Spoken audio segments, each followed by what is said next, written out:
did it. We're live. Plat Chat episode 178, and we're very late. I'm sorry again. I want you guys to make up stories for why the editor was late. Except Sliggy, he wasn't late. Bren, why was Josh late? Josh was late because he Why are you whispering? Because it's What's happening? because it's 1 a.m. where I am in Korea right now, and the apartment has like a noise curfew on past 10 p.m. Surely this is far too risky. It's the walls are quite thin, so I'm gonna have to do ASMR for the whole episode. That's unbelievable. That's unbelievable. Mm-hmm. Oh yeah, by the way, yeah, just put me full screen, Kurt. This looks great, doesn't it? Is that a crib in your background? You haven't? No, that's my bed. You don't have a bed. I'm really, yeah, the move's going well. All right, we don't need If to it make sounds, we don't need to if it make sounds up reasons. echoey, that's because I'm streaming from a box. So yeah. Nothing on the walls what's gone wrong? or on the what's gone. Did you just move in today? I'm confused. Why is your bed not put What's together? going No, I didn't move in today. Where have you been? Really good sleeping? point that you just brought up there. Really good point. No, What's when I happened? moved, I turned my mattress on its side for under, a few hours while we moved it and got it situated.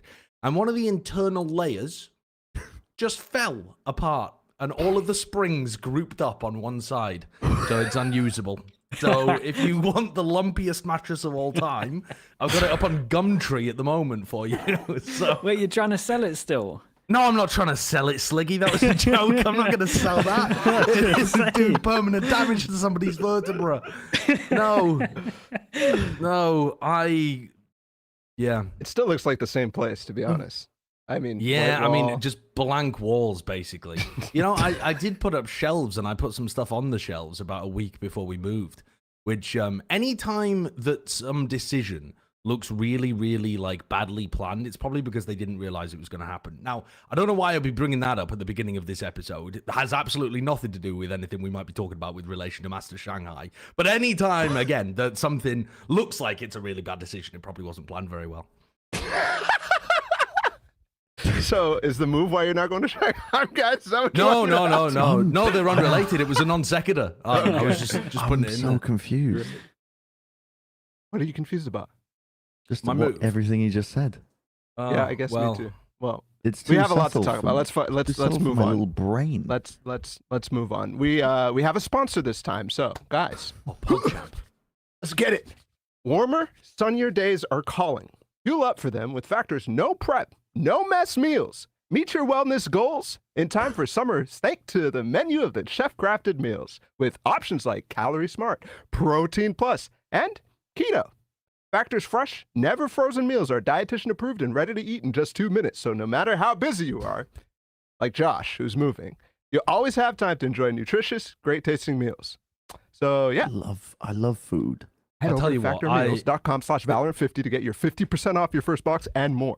Go ahead, Josh. I don't know why I forgot about this, to be honest with you, because I've just been just sending my money into the dark abyss when it comes to ordering takeout at the moment. Because I just bought a packet of Pringles and I was planning to have that for dinner, but then I thought I can't do that because I can't eat them on the microphone, and it's going to be 10 p.m. by the time we finish this episode because it's going to be a banger. So You know you I'm can just going to mute eat your that mic. cardboard box in the corner. No, it's all right. It's all right. No, it's fine. I'll just eat that box. Yeah.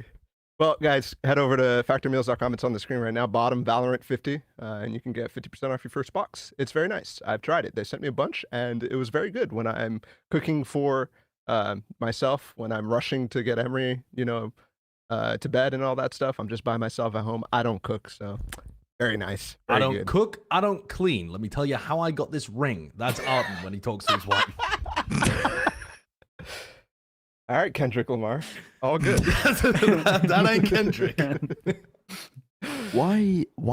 So I can hear Alice tip-tapping upstairs on her keyboard, and she's typing to me in WhatsApp saying half of the chat was comments about your hair. Chat is roasting the shit out of your hair, laughing my ass Guys, off. Oh, come on What? now. He just woke What? up. Look at him. It's 1 What? a.m. I didn't just wake up. I've been awake since 8:30 a.m. Oh, this is how you want it to look. Whoa. They cut my hair like this. They Bren, cut my hair like this. Bren, don't do, Bren. They cut my... This is what you've been doing in your streams, huh? This is what you've been up to, is it? This is what I've What been... are you doing? Can you not move? No, you can... No, I didn't Have you seen try. this tech, by the way? Sliggy, What Arden, have you tech? seen this tech? The boost tech. Is that what you were The going boost for? tech. Yeah. Have you Is ever this pulled real it off? tech? I was just fucking around. Oh, no, yeah, you can Oh sell- no, this is tech. I mean, I thought it looked like it. You can self boost yourself. Did you get breach There's stunned? no way you're No, getting two in that corner. myself. Did you breach stun? With the fucking trip. I saw the trip almost stunned me in the corner. Dude, Dude, I can't. What? They're calling you a peasant boy. Yeah, you do look a little peasant-like. Oh, Connor more looks a little grain, peasant-like please, as my well. lord. More grain, please.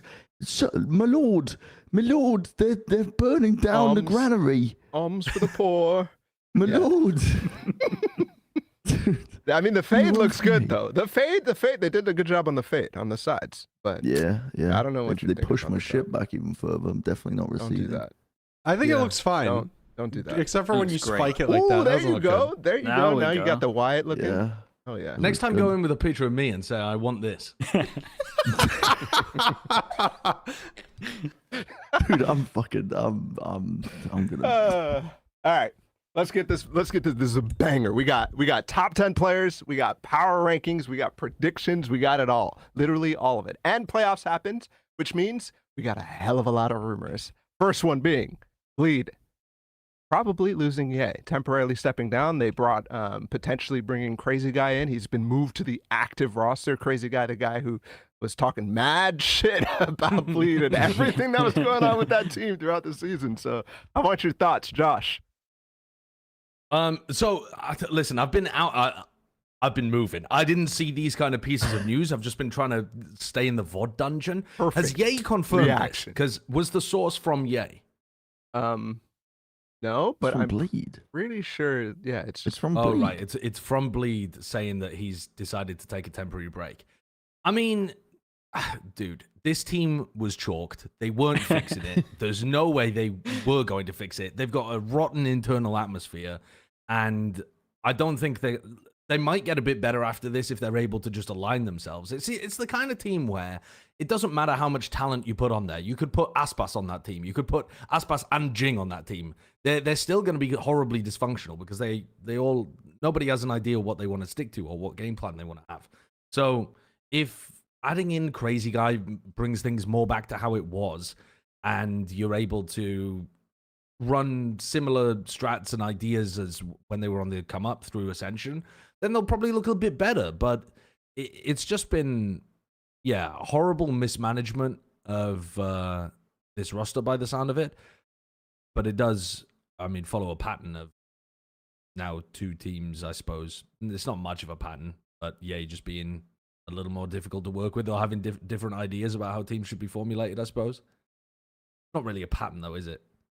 Dude. No, the team's done for this year, though. Really, out of their score anyway. Stage 2, they can't really recover. They would have to do a miracle run, so it kind of doesn't matter too much, I guess. What do they say? Just health is the reason that he's leaving. I could imagine it would have taken a mental toll. Dude, my viewers went up by like 1,000 just from people hate watching, just wanting him to fail. It was crazy. It was actually crazy. It's the first time we ever have to go sub modes just because everyone's going in. So, yeah, I hope if he comes back, it goes better than this. That's the thing like is, my though, only thing. when I was watching him, it didn't look like he was a fantastic individual player on a team that was dysfunctional. It looked like he was really out of his depth as well. And I think that break that he ended up taking, where, he was trying to get his feet wet a little bit with DSG, but broadly speaking, it's one of the only times that we've seen someone try to stay in the scene after they were an elite level player, but they've been out of the game for so long. They're like missing scrim time, they're missing match time, all of that stuff. The only experience they've got is playing with tier 2 players. He looks way behind. He looks worse than he used to, of course, but he doesn't look like, I don't know. He looks like he's been put in. He should be looking like the Andbox Ye before he got picked up by Optic. Sure, something like that. He should be yeah. able to do that sort of thing where individually he shines. Yeah, he's not. And this is what I think everybody was looking forward to in Pacific, was whether he'd be able to recoup that type of thing or not. I think Yeah. a player of Ye's caliber, the one we used to know, should absolutely be able to shine individually, despite issues. And I think there's a certain point where Ye has to decide, like, okay, this isn't working, but I still need to get the reps. I still need to blah blah, do all the things that you're talking about, Josh, in terms of staying in form, and kind of give up on like making the team work as best as he wants, like getting his grip on it. Like you have to at some point like get rid of it and just play for stats, low-key. Or play for individual improvement if you don't want to Yes. put it as playing for stats. But yeah, rather than trying to like lead the team what's and make up? them a functional team. What's going on with the rise? Oh, let's go to the whisper corner. Let's hear from the whisper corner. Jesus Christ, this is so weird. I can't fucking There's yeah. talk, man. I'm gonna get kicked out of the fucking apartment. What do you want from me? No, What do go you want on, from go me? on. I want your take. It's not a take. It was like an observation. Oh well, please give me your observation, your mention, your Have I your lulled you diatribe, into your fucking bloody whatever. whispering with me. Okay, what's with these fucking players playing for the stats so much? Like Like I who? think it's Go on, give me a it's name. mainly in Americas. I know who you're gonna say. Give me a name. Aspas is a fucking stats player. Aspas, why does Aspas not try and go for win? Like not try to play to his outs in rounds? I He knew, plays on I Living knew Dawn? you were gonna say it. He You're plays thinking for of Living you're Dawn? thinking of Icebox, right? Yeah. But the I'm second thinking round? of Sunset immediately. That was the Oh, thing damn, that we came got to more. my head. This could be a good Oh, YouTube video. There's tons of examples. I mean, he was like that on Sunset the first time he played as well. Dude, why are these players playing for stats? Like just not playing for the win cons? I don't get it. What? Like I you saving, don't think they saving actually weapons? are. I'm confused here. No, I think you've hit the wrong premise. I think your premise is wrong, therefore you can't understand what's happening. I didn't realize they play with their fucking sound off. What do you mean I've got the wrong premise? Well, like, I when just the mean- spike's down and the internal timer's going beep beep beep beep, beep and they're just like, oh, actually, I'm gonna sit back even though we're about to fucking lose. Because I'm gonna the- sit back and not go for the win in this scenario where they're up 12 rounds and we're about to lose the map. Like, Yeah, I mean, I would assume that their intuition in this sense is telling them there's like an almost 0% chance that this is happening unless the other team just feeds. I'm going to play it as I would as if the time wasn't there and not just run in like a melon and look. Never heard real the phrase dumb. "look for mistakes," Bren. I mean, it is. yes, Like when I you watch understand them, that, but they're not playing to their outs. I know, I've seen it multiple times, but I think you'd just. I know what you're Like, the coming chances from of with it. success in these rounds are so small anyway. It's not. They gotta go It's for not it. a big This deal. is so hard to like understand without clips. Yeah, anyway, whatever. It doesn't matter. And anyways, Doesn't we're matter. talking about Ye. Doesn't matter. I was expecting to, Bren, when you started whispering. I was like, oh, he's going to talk about Ye. We still haven't heard what you want to say about Ye.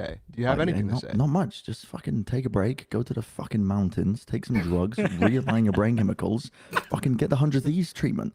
Fucking get the confidence back somehow, man. So Just fuck off somewhere. Get grinding. Find a Drink some find a ayahuasca. team. I don't know what the problem is. Whether it's like internal, like there's all this fucking back and forth when he was on DSG about there's the internal. Clip. They just couldn't work well together. They're always airing their dirty laundry. Like Ye comes out on the other side of things. I think looking better, even though most of the clips of them trying to fucking drag him down. Yeah, I I mean, don't- the one that Gangster know put what out the- there is horrendously Yeah, stupid. I don't know what the problem is as like from an individual perspective, but for me, there's a commonality with a lot of players where they'll lose confidence, and maybe if a player or a team that's only been used to winning, when they start losing, how do they handle that is the question. And I think for Ye, he was kind of only just tackling that when he entered into DSG and now Bleed as well. I'll tell you another So- silly thing about this situation too. Because he was moving cross-continent, he didn't get trialed for Bleed. And that's not me leaking anything. That was public. Ominous has talked about it before as well. And obviously that's because of ping issues and stuff. But that means that you don't know what the players are like. You don't know what the synergy's like. You haven't built up any level of rapport. You don't have like a duo that you like playing with. You haven't been playing ranked with them for a while and building up that kind of synergy. It's just bad roster management, to be honest. But that's gamble. yeah, it's an enormous gamble, especially on a guy that hasn't been playing at the tier 1 level for a year and has, and it's not. Valorant is a game that constantly moves on and moves up because it's young. And if you take an exit out, even if you maintained your exact same form, the rest of the game is going up and leaving you behind if you're not constantly scrimming and playing matches and that kind of stuff to understand where the game's going. So I would like to see Ye play with some people he wants to play with. That would be a change. Has that happened? Like, did that even happen in Envy? I don't even know. Does anybody want to play? Yeah, right. Sure. No, I don't know. But that's the only way he's going to find any kind of revival is by playing with people he wants to play with and who want to play with him. That's the first step. Yeah, I agree with that. I will say at least if Crazy Guy is getting the call up, this guy's gonna be pumped to play, man. He's got a point to prove he's replacing the guy that he's been like flaming online as well. So like he's gonna be fired up. So I hope he does well. But I mean the team can't really do anything next season. They're just done. They'd have to win every single game. Yep, it's rough. Speaking of teams that aren't keeping up with Valorant moving up and up and up, it's NRG. They're set to bench Marved, the Iceman. He might be gone, which is interesting to me because I think the core of this team was Crashes, Victor, and Marved, but no longer. And I think it makes kind of sense with the year that he took off. I feel like he doesn't have the same experience that he had with the Optic guys as he prior did. But to me, especially during the regular split, maybe not, maybe early in the regular split and kickoff, Marved was still a playmaker for this team. So I think this is pretty surprising, to be honest. Jesus Christ, the team doesn't need playmakers. Let's have a few less playmakers, shall we? Every motherfucker's trying to make a play in their own round. Everyone's just like, oh, my round to go for the crazy lurk timing where it doesn't... There's no sense of... When they looked actually decent, it's weird because their final game, I think it was their final game, wasn't it? Everybody was clowning on them because they just come off the back of that disastrous loss, horrendous loss to Leviathan, bad loss to EG as well. I can't remember whether it was in the game against... No, it was in the game against 100 Thieves, actually. Yep. They actually... I know that this is going to sound stupid because they got 2-0'd and Sliggy at the end is saying molly yourself. But Sliggy... Don't say it. When you were doing your own co-stream, because I went back and had a look at you watching it as well, this was some of the best Valorant that they've played this year in the first, 5 rounds of Split. The first, 5-6 rounds of Split, they were actually playing some good Valorant. They had some set strats. They were running the set plays. They ran the Fnatic, nade into teleport to pinch the A Heaven split. They ran some good post-plant stuff as well. And then as soon as they got away from their preset stuff, woo! Silly time! We're going to completely lose our minds, have no idea what we're doing. And the mid-rounding and playmaking and stuff comes through. So I think this kind of makes sense. I think NRG's path should be to try to get more set stuff, more ideas to build on a base that they've got and not to play so loose. They are so crazy loose and puggy and it's so bad for them. Yeah, okay, I'll give you that. I like the set strat stuff. It makes a lot of sense. That's when they start to look good, where it's literally just we're going to do this, then we're going to do this, and they don't have to think in the round. It's just all pre-planned and they just do it. And it's like you're saying, when they kind of get stopped or their original plan doesn't hit and then they're trying to mid-round and people are just literally being like, I have a timing. You look in the minimap and think, how the hell do you think this is a timing? Because there's not a timing here right now on the minimap. So I don't know why you're going for it. That kind of stuff doesn't work. But I do think I compare them to K-Corp all the time, where it's like, if they have the mid-round, they're a dead team, they're done. But if they stick to their set stuff that Eng has told them, this round we're doing this is what you do with this ult, this is what you do with this ult, then they're actually a pretty decent team. But I'm still seeing some stuff and I'm just like, holy shit, how the hell is this happening? There is one round on that 100 Thieves game that has tilted me just forever now, and I'm just so tilted forever. That round where Ethan, it's a bonus round. Ethan kills someone with a stinger, Boostio. He goes up, he teabags Boostio instead of going to pick up the Bulldog. Next round, he goes into a long range duel with the stinger that he could have picked up instead of the Bulldog, and then they lose a 1v2 because they missed their smoke on the spike. And I'm just like, how are we more focused on teabagging a bro and not picking up the better gun to win the round? And actually snowball. I watch them and I'm like, you don't want to win. You're not doing that if you want to win. You just want to send a message for 2 seconds. It's awful. One of the things that I really notice about NRG is that they're so bad at, they're so slow at dealing with reclearing areas, gaining information around the map, moving from creating a threat on somewhere else to executing in a different area, really chronically slow with it. And one of the things that when you watch their attack side, they do very poorly that we were talking about a while back was this like the initiate a utility somewhere as if you're creating presence, and then it just gets cleaned up in like a second flat. And that was happening constantly. And you know who is doing a really good job of that? Com for Leviathan. And I think that Ethan's trying to copy Com now that he's gone over to being more of the like full initiator. If you watch the way that Lev plays, and if you watch the way that old EG plays as well, Com's utility, he tries to balance it pretty 50-50 between going with the team and using it to disguise as if they're taking map control at the same time as his team's ready to exec somewhere else. It's not just like a solo fake where like you dog down short and the defending team realizes there's nobody there. It's that he'll be looking to try to take a map control. Like a dog comes through showers late on. It's like a map control, not an exec piece of utility.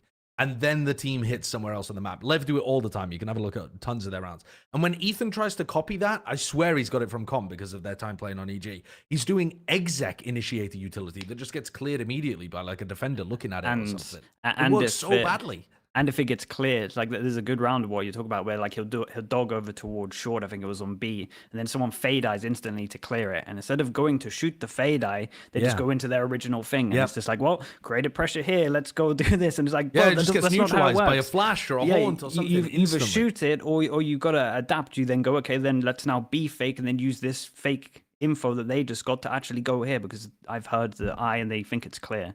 Like there's no adaptation. It's madness. But in terms of Marved going out, I view this team the same way that I do when I left Liquid. I would have kicked any of them for an IGL. And I think right now, they would kick anyone for a vibes guy and someone that can help with like a bit of the set strats. And I think it would be an upgrade, no matter who they kicked.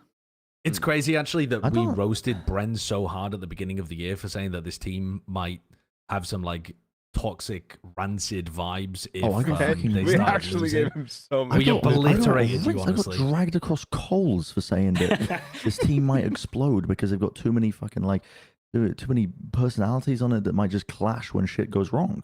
Yeah. And now shit's gone wrong, and you're seeing Marv getting fucking benched. And dude, I don't know if I would diagnose it exactly as that because we don't know the internal team dynamic. But it's definitely evident to me that there's some sort of communication issue when you see how slow and inefficient they are on their attack sides. And this, I don't know. Like, maybe you can back me up with this, but this is a weird problem to even look at from the outside in because it could be too many cooks in the kitchen or it could be too little in the kitchen.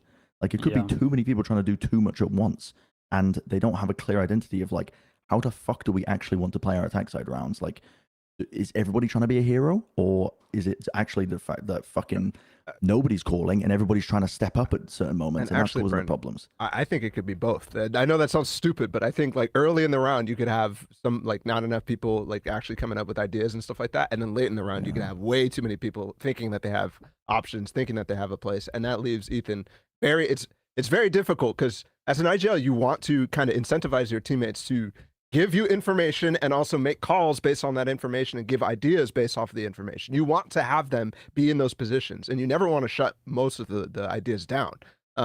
But when you're giving free reign like that at the very beginning, especially on a new IGL's team, like that can get out of hand very fast. And I think that might actually be what's happening is everybody thinks that there's an opportunity and there's no way to actually control everybody at the same time. That's why you see them hesitate so much.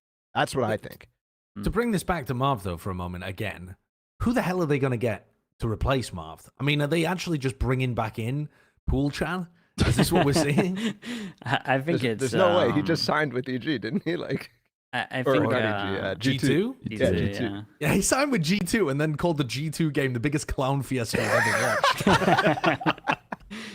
I think whoever takes this is like, I mean, you got it's like the opposite of what Fnatic coach like Elmer Puddy had this year, right? Like Elmer Puddy this year, even if they won everything, everyone would have been like, "Oh, you're a fraud. The team's incredible." But it's like the opposite of that. The expectations are so low, and it can only look good on you in this team. Either you do the same, and everyone's like, "Yeah, well, the team is dead anyway," or you make it a little bit better.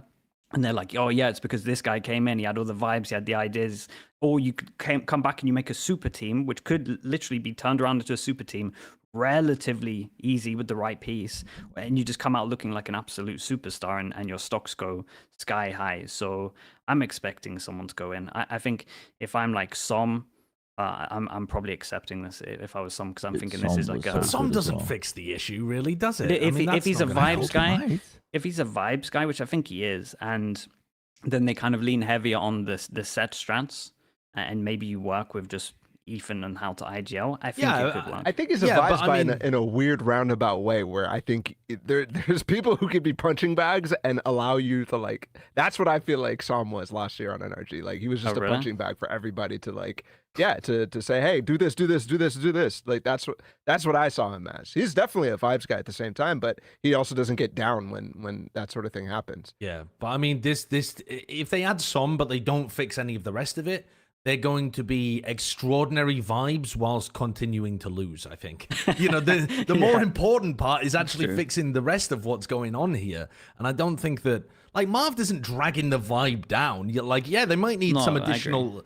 Somebody else in terms of what they add. Yeah, maybe some different energy, maybe some different like play style. Like, yeah, Som's less proactive than Marved is on the attack sides. Maybe that's going to be useful. But those things are going to be like small additions. They still have this enormous problem to solve, which is like, how do you approach the game, like the entirety of the game? Yeah. They could do that whilst signing Som. I just, This I don't Might know be that the they'll first be causal. opportunity for a trade situation. I can't think of any. I was viable looking at trade. it though, but who? Yeah, exactly. I can't think Yeah, of any who'd you viable trade? trade, but I feel like there's teams desperate enough to just kind of switch things up because I really don't think that there's that much available in Americas right now, given how many. I people think are you'd have locked to up pull from the challengers. EMEA. Uh-huh. No, there's surely there's some tier 2 talent. I mean, There's I tier don't- 2. Oh, tier talent, 2 yeah. for sure. But I mean, if you were going tier 1, I think you'd have to try to look towards people in EMEA. Dude, if I'm going off the assumption that it's like comms based, I would want to get in a younger, hungry player that can just add something new. To be honest, A lot of times the younger Because- players don't have comms though. Like, yeah, I don't know. You want to get somebody who's just at least going to provide something and not just fall prey to the fucking the dampening cloud that is NRG. The way I see that internal team dynamic working is player. like Oxy. everyone. Oxy. Yeah, is the way I see that the NRG is like I feel like everybody's just like afraid of saying the wrong thing and trying to appear cool all the time, and so they're all really serious. And then it just leads to like nobody wanting to step up. Maybe that's a fucking that's a completely fucking incorrect green read. room take if I've ever heard Yeah, one. dude, that's Jesus an fucking absolute Christ. fucking. I know nothing of what's going on internally into the team, and I'm just throwing ideas out there. But that's the vibe I get, man. I just don't see them smiling much. Yeah. They feel like they don't have fun. Yeah. You know, you gotta I- fucking step one. You gotta have fun. You You gotta do get- enjoy playing the game. Yeah, I actually said something similar to this in my stream. I was like, I would kick any, because people were flaming Bolster because he's been having like a rough time. I was just like, I would kick anyone in NRG and just put Bolster in, even knowing he was going to get 0 kills. Like if you said Bolster could join the team, he's going to get zero kills. I think I would change anyone in that team and put him in. Brings the vibes, get to the IGL. I think that would be a better team. Yeah, I agree. I genuinely believe that. So, but yeah, I don't think this is a reflection on Marved. I think it's just they need to change up. I'm glad they're making Yeah. a change. I I'll think put it that's that a way. valid take. I think that's a Yeah. good way to put it. Well, let's move on to another team who didn't make it to Shanghai. Loud, and the rumor for them is crazy. This is absolutely ludicrous. crazy. Less potentially getting dropped from Loud, and I don't know where this could go. I think Sadak talked about it a little bit on stream. Sadak was going in on Loud and their management on stream as well. So all that's tied together, but the main one, the tangible one, is less potentially leaving Loud. And I just don't understand this. I don't even know where to begin with this, because unless this is based on less wanting to leave or something, so the original rumor when it first came out was something to do with the finances or whatever, wasn't it? That That's was what the I saw, original yeah. thing. So that doesn't make any sense to me, because Loud have already come out and said in previous years in off seasons that they do not offer the most. they were trying to build a super team, but it was if you're unfamiliar with kind of how the team dynamics work, normally top teams that win, teams that have good players, they don't need to pay the most because people want to be on winning organizations. People want to be paired up with winning players that have done it before that they think they can win with. And so Loud have said publicly that they don't offer enormous salaries. And even if they were to try to cut somebody to relieve the salary, surely Les is such a good player. Surely he's got something in his salary that says he has X amount of severance pay or whatever. And they're just going to get in a situation like Cloud9 were with Ye, where they end up paying huge amounts of money to drop the player just to get the salary off the books. And then they're still going to have another player in there anyway because you need 5. Like, I just can't think of any world where this works financially to actually get money off the books. Correct me if I'm wrong, but I think the money angle when this discussion was being talked about was the team not being happy with the options that they had for a 5th player at the beginning of the year. Right, that's where Sadak was complaining about, and that's like low-key shade at QCK, but probably also kind of upset that they lost Aspas in the first place because they weren't willing to throw money at it. That's how I interpreted it, and maybe I'm wrong because the articles in Portuguese ain't nobody from the scene. We have to like literally go to the fucking source for this, but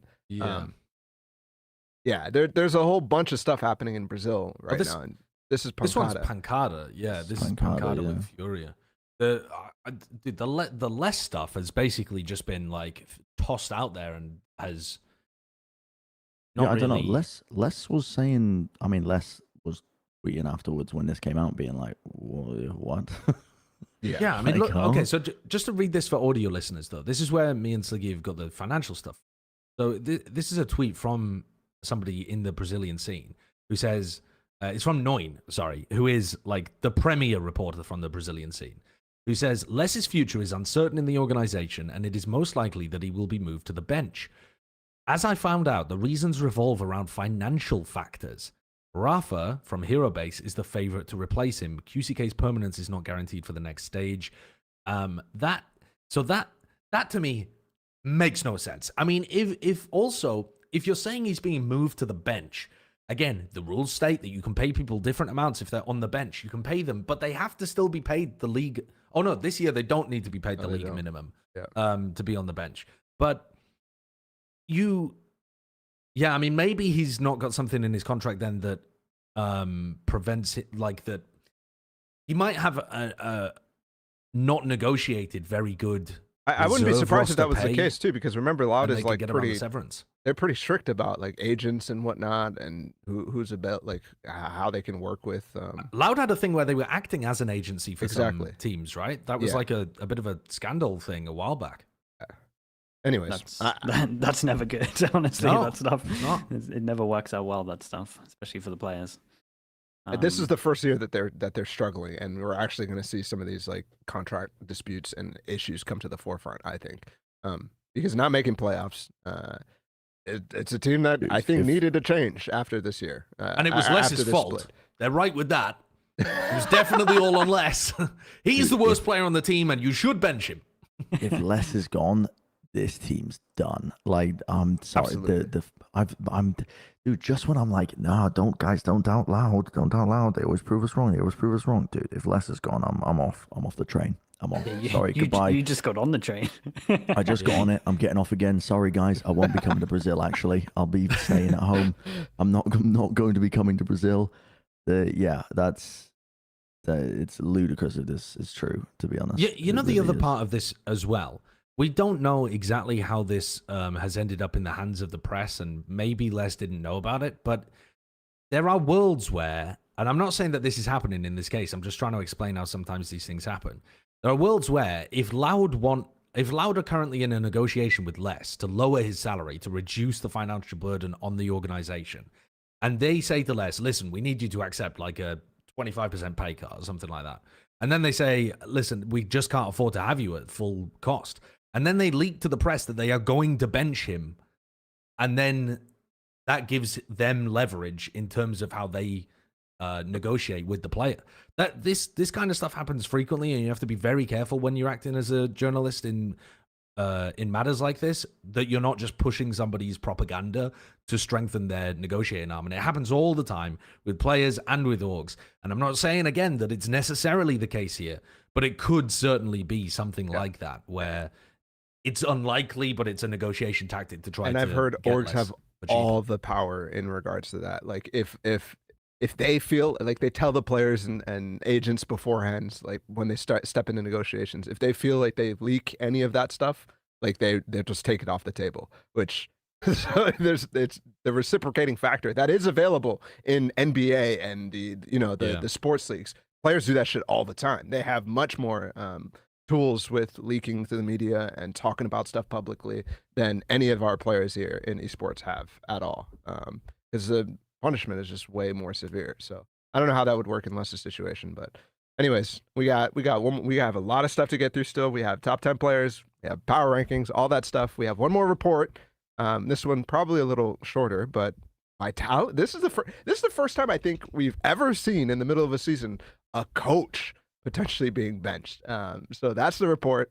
Team Vitality, who had some promise at the beginning of the year, Slicky, about being a good kicks runner. They signed some good players. Felt like a long-term project. They played some off-season tournaments, and now here they are, not making really a big splash in EMEA at all, and benching their coach, which I think is the whole reason this project exists in the first place. What do you think about this? I think this is one of those things where it's like the org feels like it needs to make a change to look like they're progressively trying to improve. And I don't know, it kind of depends on the replacement they can get. Like if you can kind of secure one of the big coaches that maybe aren't in tier 1 at the moment, I'm looking more like Happy, Bonkar, those kind of coaches, then I think this is a good move. I'm not sure any of them would actually leave midway through at the moment. I think this is it just reeks of that. It just reeks of an org just looking like it needs to make a change, to just be like, we're trying to get better. And I don't think they could do another player change because they recently just got Trex in, and then obviously this is just a new team. I do think they had some issues with, like, if you look at their stats at the moment, it's very heavy on pistol. If we get the pistol, then we can kind of own it, and we can snowball. Like they've proven they can snowball well, but when it comes to actual buy rounds, I think they were the lowest, like maybe even like second lowest in terms of actual buy rounds in EMEA. So they definitely had like a bit of a rough time when it came to just buy rounds.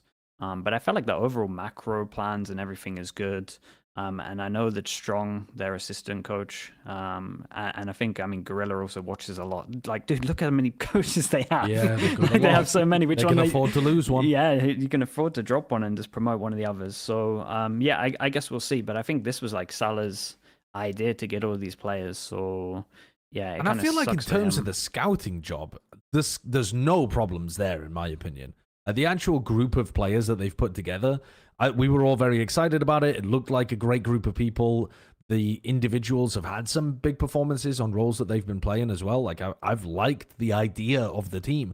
I've liked the ideas that they've brought as a team as well. Like, some of their big picture game plan stuff has been great. It's just that they're still 3-3, by the way, which is a lot better than some of the other teams that we're talking recoverable. about. Yeah, it is still recoverable for stage 2. I will say this as well. I know a big factor of this might also come down to the fact, from what I can piece together, they were using Deadlock on 3 maps, right? So they had a plan going into the sky changes of how they were going to approach it, and then they tried it in an official 1-1 map. It bombed. It didn't get them the win that they thought in terms of the Deadlock, and then they switched everything up, and they were kind of playing catch up. So maybe the coach is taking the slack for that one, and like people internally are kind of pointing fingers for that. That's like the only thing I can kind of piece together, really. They definitely had a approach of having a Deadlock on 3 maps, and we only saw it once, and I think it lost them. The crazy thing is as well, it looked kind of sick in my opinion. The stuff that they were doing with the Deadlock, they just weren't able to get it across the line. But like in the opening, I think it was the game against NAVI that I remember watching the Deadlock come out, because they were playing it on Bind, I think it was. Yeah, and they had some like the GravNet nades and the GravNet reclears, and they had some really cool ideas. Block off like B when they're like hard anchoring. I think they were playing it on Lotus too. Hard anchoring on the they had some sick ideas. Combo, but it looked like at the beginning of the season they were having a bit of a choking problem as well. Like they couldn't get their players online, which I think is to be expected for a team like this too. So again, I like the ideas. I don't think that there were things that were too bad with that, but If they want to go in a different direction, that's fine. It's still a team, I think, to be keeping an eye on next stage. Yeah, I just hope that, I mean, just looking at the theory about that, the meta and the agent shifting and stuff like that, I hope that that's not a sign that the players will be able to riot against, coaching staff over and over and over, because then they're never going to get a cohesive unit together, which scares me. Because to me, this team should have been like a Karmine Corp, like a Heretics. I thought Salah, based on what I knew from him before, was going to be a coach on that caliber, putting together a young team. And unfortunately, I think last year was a wash, like just completely like unfortunate for them. But I thought they would be able to bounce back. And I think that you guys said they're fine. So it's a stacked roster. Like it's kind of a similar position to the person that replaces Marved, if that's true. Like it's a win-win. You're 3-3, getting changed in. I don't think that people are expecting you to really get to champs, and if you can get to champs, then you're a god coach. So I feel like whoever takes this spot is sitting in a pretty good spot, because you got a sick roster. You're 3-3. You're still in a really good spot. You're kind of drawing with everyone in your group. You're actually so fine. And then you just got it all to win. So yeah, I mean that group is everybody is 3-3, right? It's like a 6-way tie. It's wild. Yeah, it's wild how it turned out like this. Insane. So definitely plenty of opportunity for them in the future. I do want to move on to some of the other teams here. Actually, similar teams. Karmine Corp, in my respect, similar in the amount of talent that they put together. And NAVI missed out on Shanghai in the playoffs. NAVI very early. Karmine Corp got the first seed, so they had the opportunity to play 2 matches. And we have time to talk about these matches, because I think for me, Karmine Corp especially was a very big disappointment. Because I wanted just to see this team improve and improve and improve. And NAVI is a team that I think everybody was super hype on after their split performance. Just thinking that they might be at the top of the top again. Yeah, just like to say, Navi fucking robbed of a place at Shanghai. Fucking robbed. 4-1 team, the better record than everybody else that made it in there, apart from Foot. Plays against Heretics in the first round, a team that have been, a bit more up and down throughout the regular stage, but partly because they've been having those like internal swaps and those kind of things, and MiniBoo's been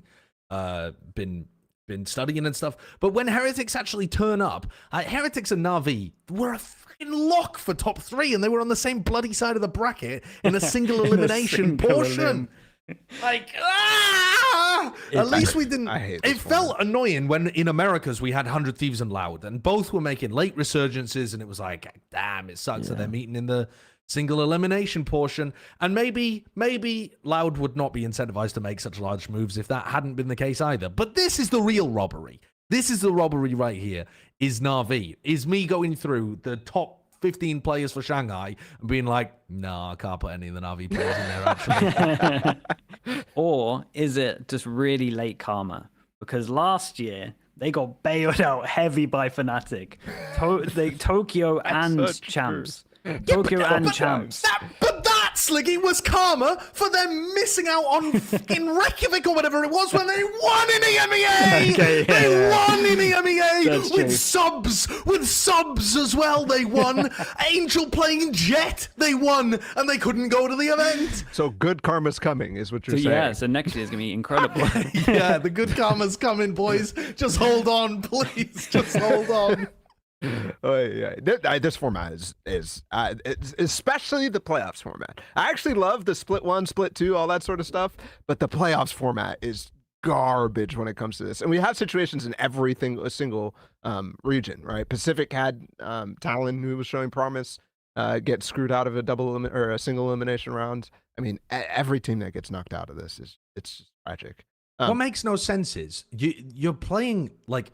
There's only 5 games. It's not a large sample size. So you should increase the size of the teams that make it to playoffs so that you only eliminate the very outlier teams. You could just put 8 through. 8's a nice number. It's cute. It's a power of 2. It's easy.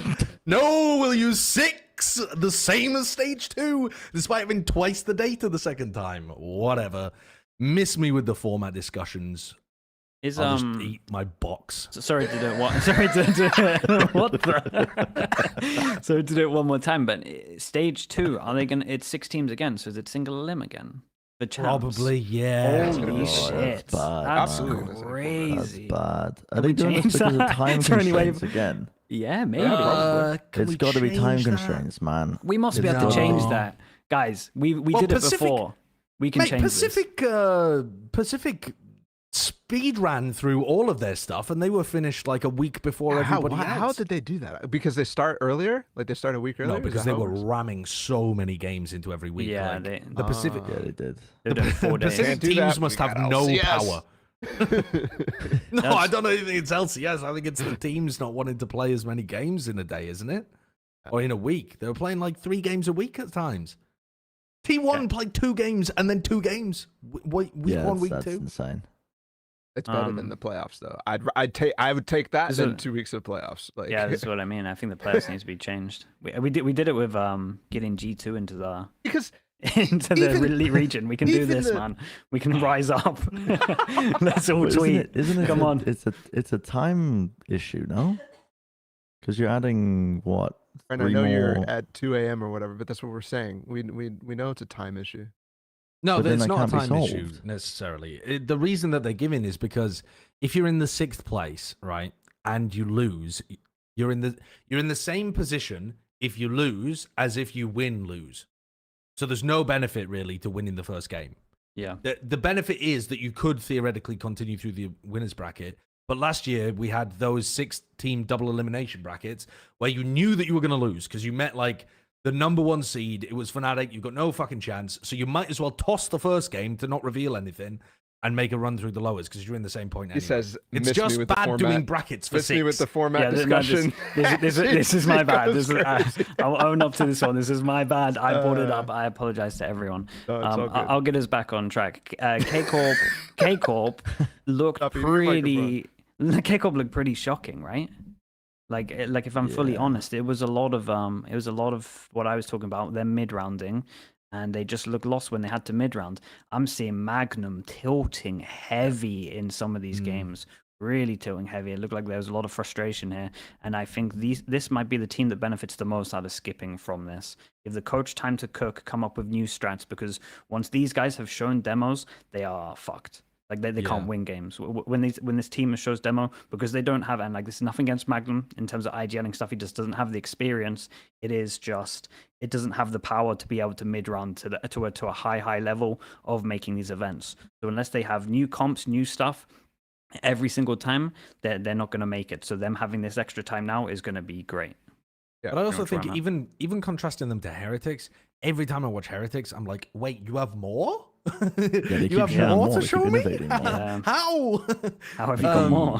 Yeah, it's That's how I felt crazy. about Karmine like at the beginning of this split.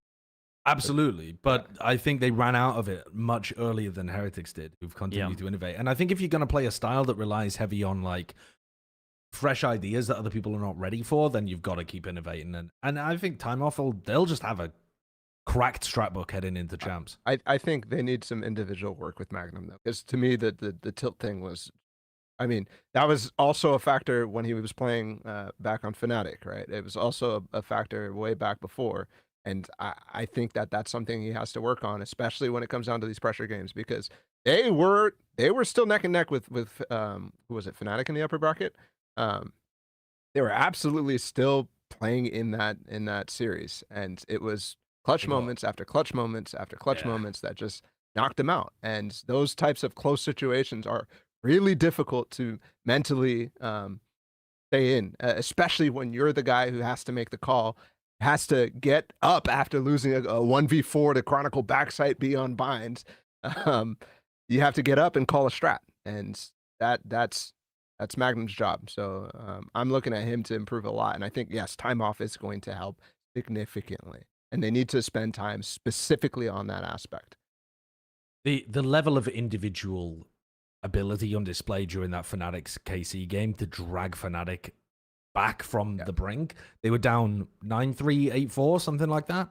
Yeah, 9-3, 8-4. Yeah. And they made comebacks and some of those rounds are just like absolute magic coming out of the Fnatic players that we would have That's the been Fnatic expecting special, last man. year. It is the Fnatic special, That's the but it Fnatic hasn't special. I had not seen almost any of it up until that game. I didn't Well, it's believe that only happening Fnatic were now. going to Shanghai until I watched that game, and I was like, Yeah. wait, Dude, they're back. when you see a player take a fight and they should not be winning it, and then they not only win it, but then also get a second person trying to trade them, I feel like you see that almost every Fnatic game that they played in the playoffs, where they just turned it around somehow. Like, it happens to such a high consistency. But that's so now. tilting for KC because they're one game away and 2 maps away. Obviously, they lost 0-2 in the series, but you can't tell me you were watching this game and you didn't feel like KC were going to win both of the maps at the half of An both experience maps. Like, diff, Oh, though, for no? sure, It's yeah. like it's a Fnatic Maybe, has been around yeah. the block. You know, I don't know. Fnatic are the kind of team where they even when they're down, they know that they can still win it because they've done it before on the biggest stages in the world. But I also, these though, younger feel teams, like I'm just watching them crumble.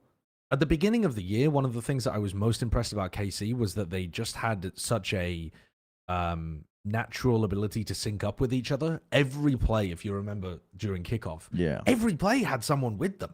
Like they weren't playing slowly either. Normally, in order to wait for that teammate to catch up and like do something executed, you have to wait, you have to hold, you give that like timing for someone else to be proactive against you. With KC, it was like pressure, pressure, pressure, double up, swing. And then it's like continue to pressure, find that moment to go in and like jump and trade each other or something. And that seems to have disappeared a little bit. Maybe that was just a bit of a flash in the pan of them going on a crazy scrim run and feeling incredibly coordinated with each other. But it feels like that's the stuff that I'd like them to try to recapture as well. Yeah, I felt like a lot of time when I watched them, if the original plan gets shut down, well, that's it. Like the game's done. Like it really does feel like that. I think it's such a heavy reliant team on their coach. I really think it is. Damn. And in terms of Navi though, Navi are going champs. Like Navi are going champs. I'm not down at all on Navi. I think they're up there. I think they look like the second, third best in EMEA. Could even argue on the certain days that they might even or should have even been like winning for fast as well. I think that You're not concerned about time off here for them at all? Like rolling with the momentum? Nah, they're going champs. Damn. All right. Anything else on Navi from you guys? Probably not. No. Cool. No. I've just had a realization that if they do stick with the same format in stage 2, though, that champ points become really important. I could definitely see a world where they are important. They're super. I can see a world where a 5th, 6th team that goes out in that first single limb ends up making it just by points. I can 100% see that. Could be pretty hype. It really is interesting too, depending on which region like wins these events, right? Because there's points tied to that as well. Yeah. Like. Yeah, I love how last year is like you were hoping that your team in your region won, so you could get like an extra slot in the next Masters. This time you're like, oh man, I need the team from my region to fail badly. Don't be getting those points. So, thankfully for Navi, EMEA ain't winning this event. So we got one more piece of news. One more piece of news about potentially the best EMEA team coming into Shanghai. Unfortunately, it's not going to look like that way when they actually land over there, because MiniBoo is taking a break. He's not going to Shanghai for both focusing on school, mental health reasons, that sort of thing. A lot of people talking about how he was probably the hardest grinding guy on the team, and that takes its toll. So they're letting him take a step back, finish his exams. He won't travel with the team. And this this to me ruins them, because I don't see any possibility of them finding a substitute. You think it ruins them? Yes, with the same Don't they capabilities. just bring in Paddy again? Yeah, Is but he gonna Paddy play wasn't playing Neon? Clueless I know for he them wasn't when playing was the Neon playing for them, but before, like, dude, this team, they don't underestimate this. Don't underestimate this team, man. I mean, yes. Last time MiniBoo you was said like that, Bren, you central- fell you were on the ground dead. Like, That's true. Yes, I was quite high up on Loud, and then they shot the bed. Yeah, but seriously though, I think firstly, mad respect to the coaching staff for recognizing that he needed the break, because in MiniBoo's post he writes that he was just gonna tank it, I think, and and they kind of called him out on it, being like, you need to take a step back, man. You can't just be doing exams and being a fucking top pro player at the same time. So mad respect to the coaching staff of this team for recognizing that, and actually enabling him to take the break, and not not making him feel bad about the fact that they're going to be missing a core member of this team. The guy who is essentially the most, I think, central as well to the way that Heretics play is MiniBoo, I would argue, just because his Neon gameplay, when I think of this team, I think of the proactive reclears as their bread and butter. That is their cornerstone. That is what this team is usually built on in terms of how to get wins in rounds. And that's because MiniBoo is one of the best Neon players in the world when he's playing on it. Look at the final. Sorry, go on, Bren. No, I'm almost wrapped up. I was just wanted to add that I think this is only beneficial for Heretics. I think they're going to come into this event with a very laid-back approach comparative to a lot of other teams with no pressure on them to perform because they don't have MiniBoo. I think MiniBoo is going to get some critical time off to come in rested. And I think that this team is going to have a lot... Oh, goodbye, Bala. He's back. But we can't hear him. I was doing something gross off camera. What the? Okay. But yeah, I think this is only beneficial. I think that this team, it wouldn't surprise me to see this team actually do fucking well in Shanghai because the pressure's off them. They if you just go into this one without any expectations whatsoever, it might just look like a pay-per-egg situation where they're just using it to innovate and test new shit, and they're doing it in an official format, like what pay-per-eggs did in Madrid. Yeah. If you look at the end of MiniBoo's statement, he says that he wouldn't have been able to play the playoffs anyway because of exams.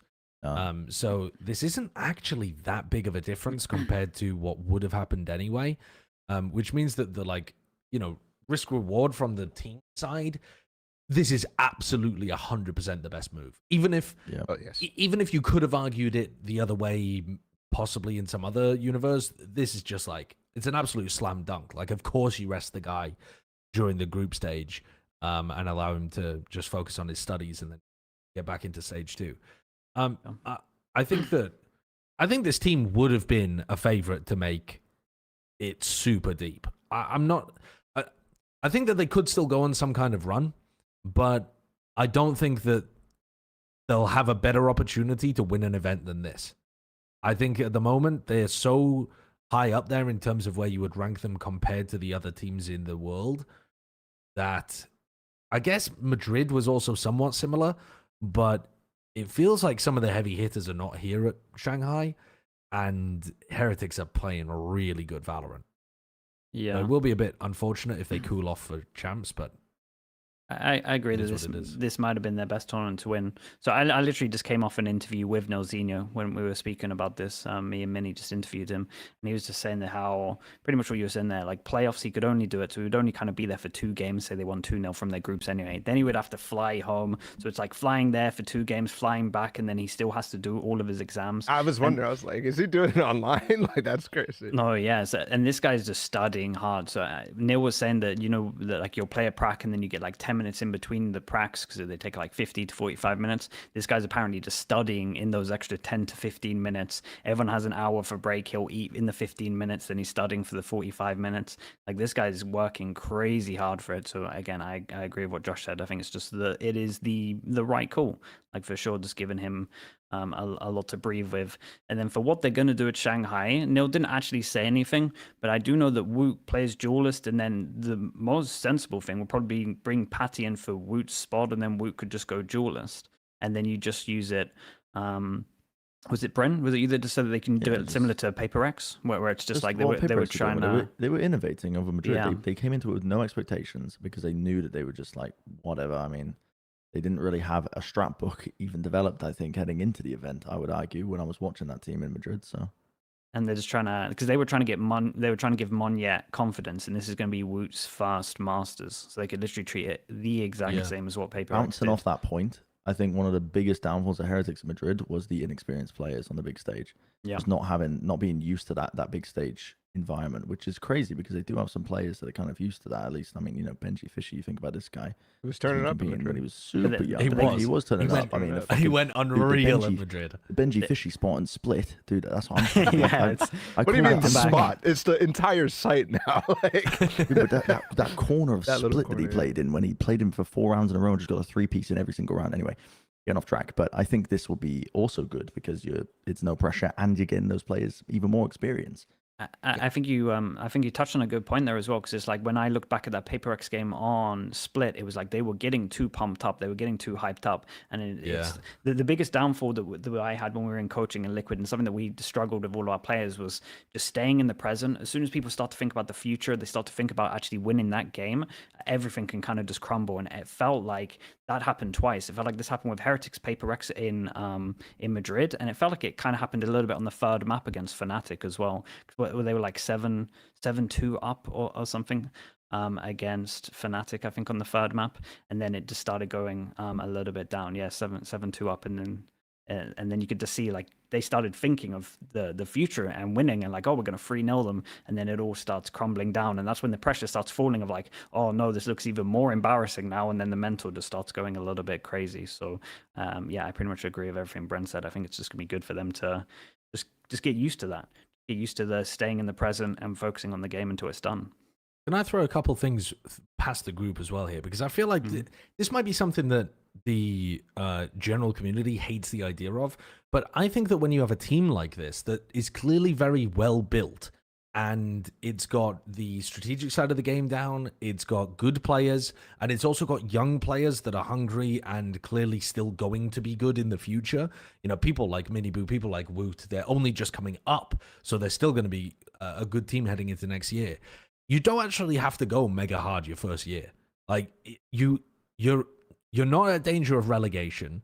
You can kind of take your foot off the gas a little bit and just make sure that you're thinking about the long-term goal of, we are going to be in partnerships for a while. If this is a long-term roster that we're wanting to commit to for a couple of years, we can build into it. We don't have to try to pop off at every single event and burn ourselves out and take these opportunities to win at the expense of our mental health. I think you can take the approach more of traditional sports where you build, you know, this is your like gearing up year as you think to try to become the superstar team next year.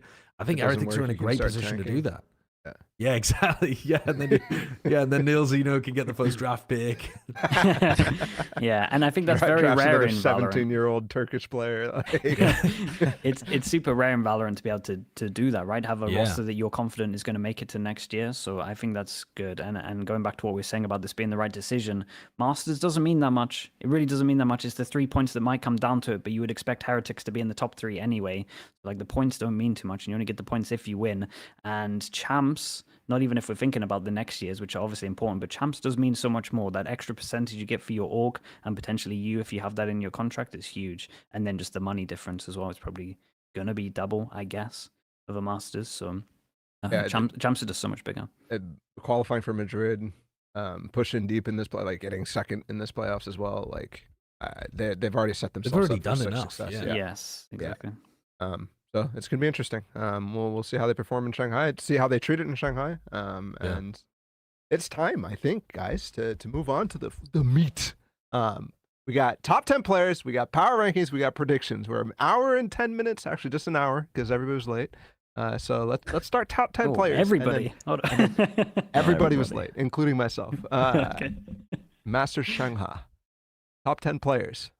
So we're just gonna go from the top. Everybody put in. How many people did we get this time, Kurt? Usually you go for like a bunch. Usually of I people go for a bunch, but I just pulled you guys. No one. It's just you four. All four of you are responsible for this list. Oh, wait, really? boy. There's no diffused responsibility. Oh boy, you I've can't. gone.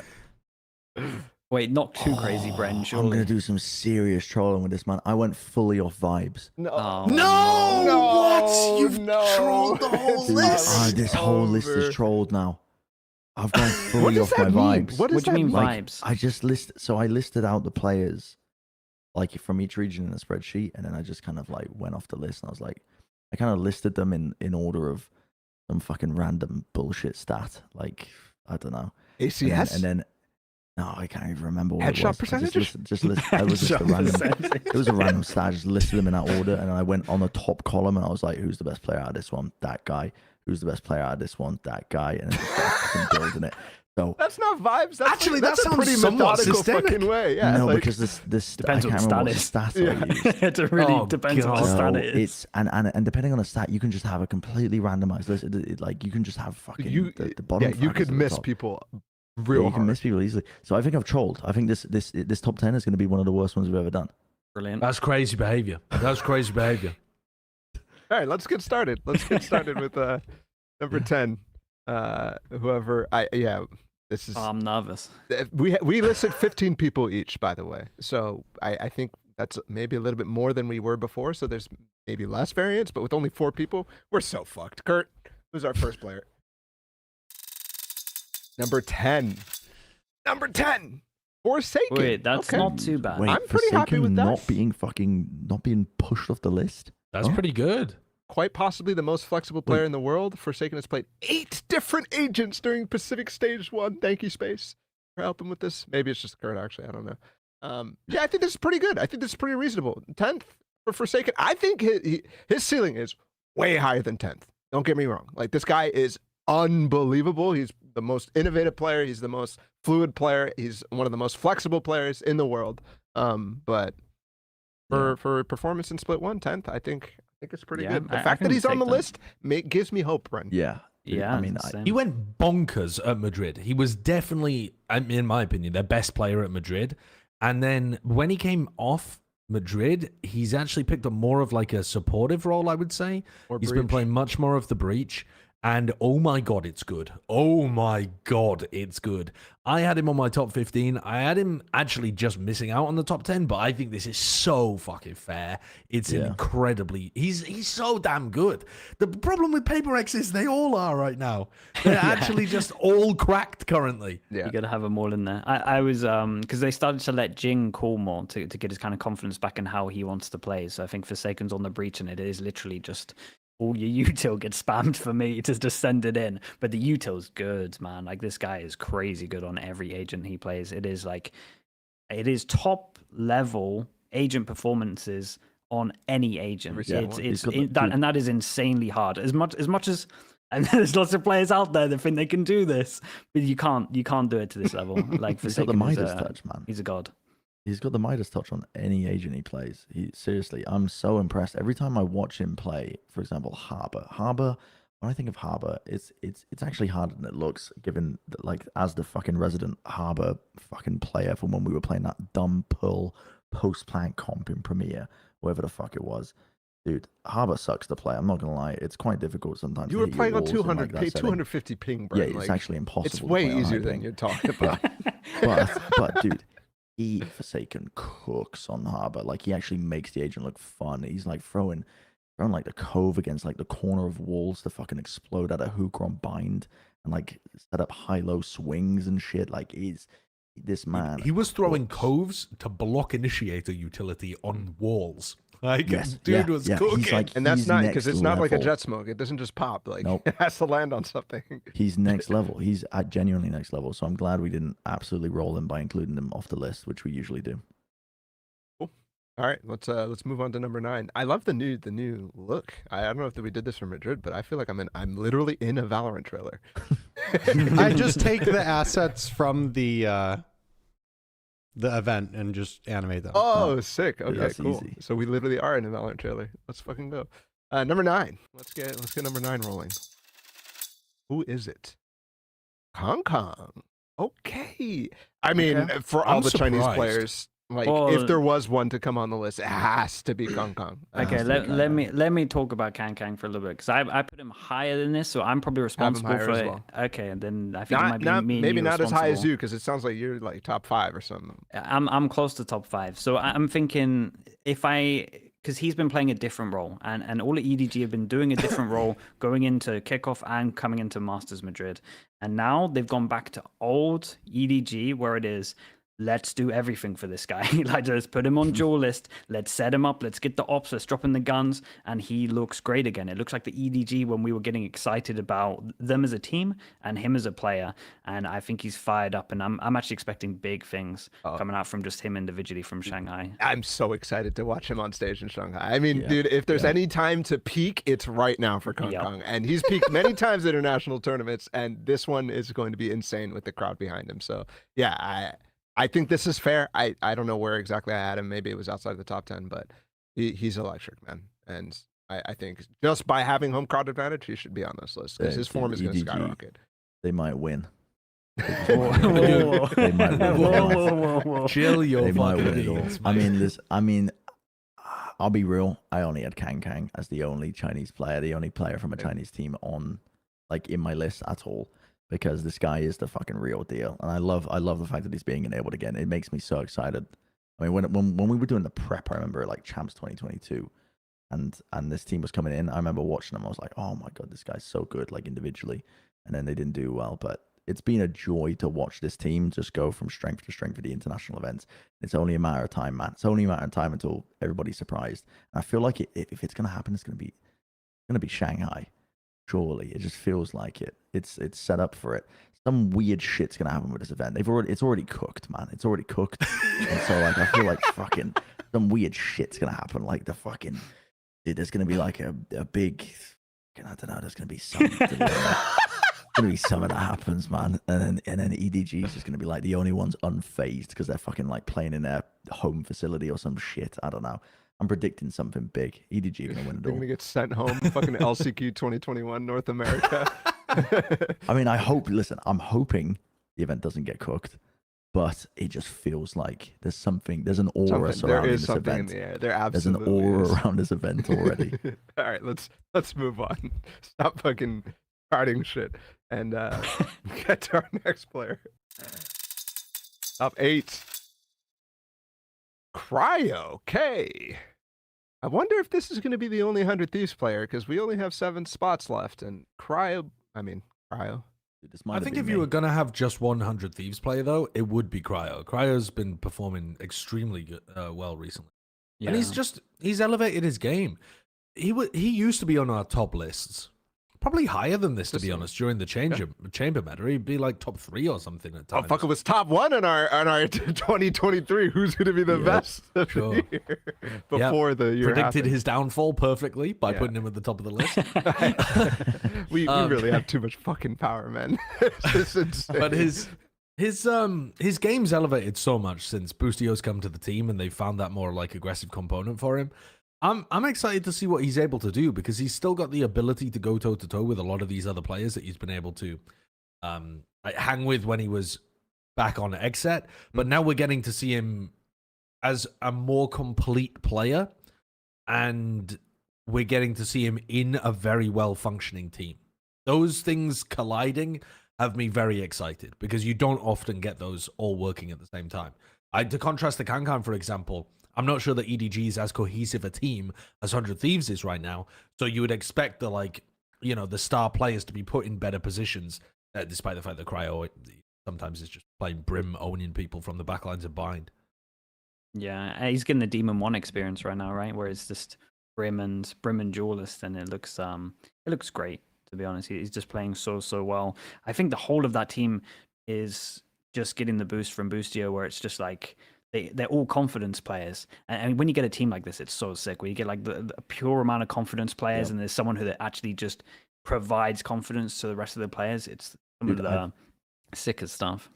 Never seen Cryo smile and stand up and get pumped after a round before, and now he's like doing it. He's like stood up. He's like fucking they're bumping chests with him and Boostio, like knocking themselves over on the stage. Like genuinely, like he's playing with confidence, and it's so crazy. Post-match interviews with 100 Thieves, they're saying like, where did this come from for Cryo? Like I remember that was a question posed to somebody. I think it was like Aston, and Aston was like, dude, he plays like this in every scrim.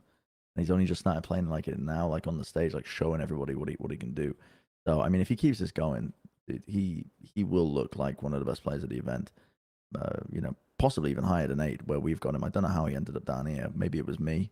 Maybe it wasn't. I can't remember. I was thinking it was you because you were silent when he came up, and I was like, oh, no, I thought I put him in low. like 5th, but I can't remember.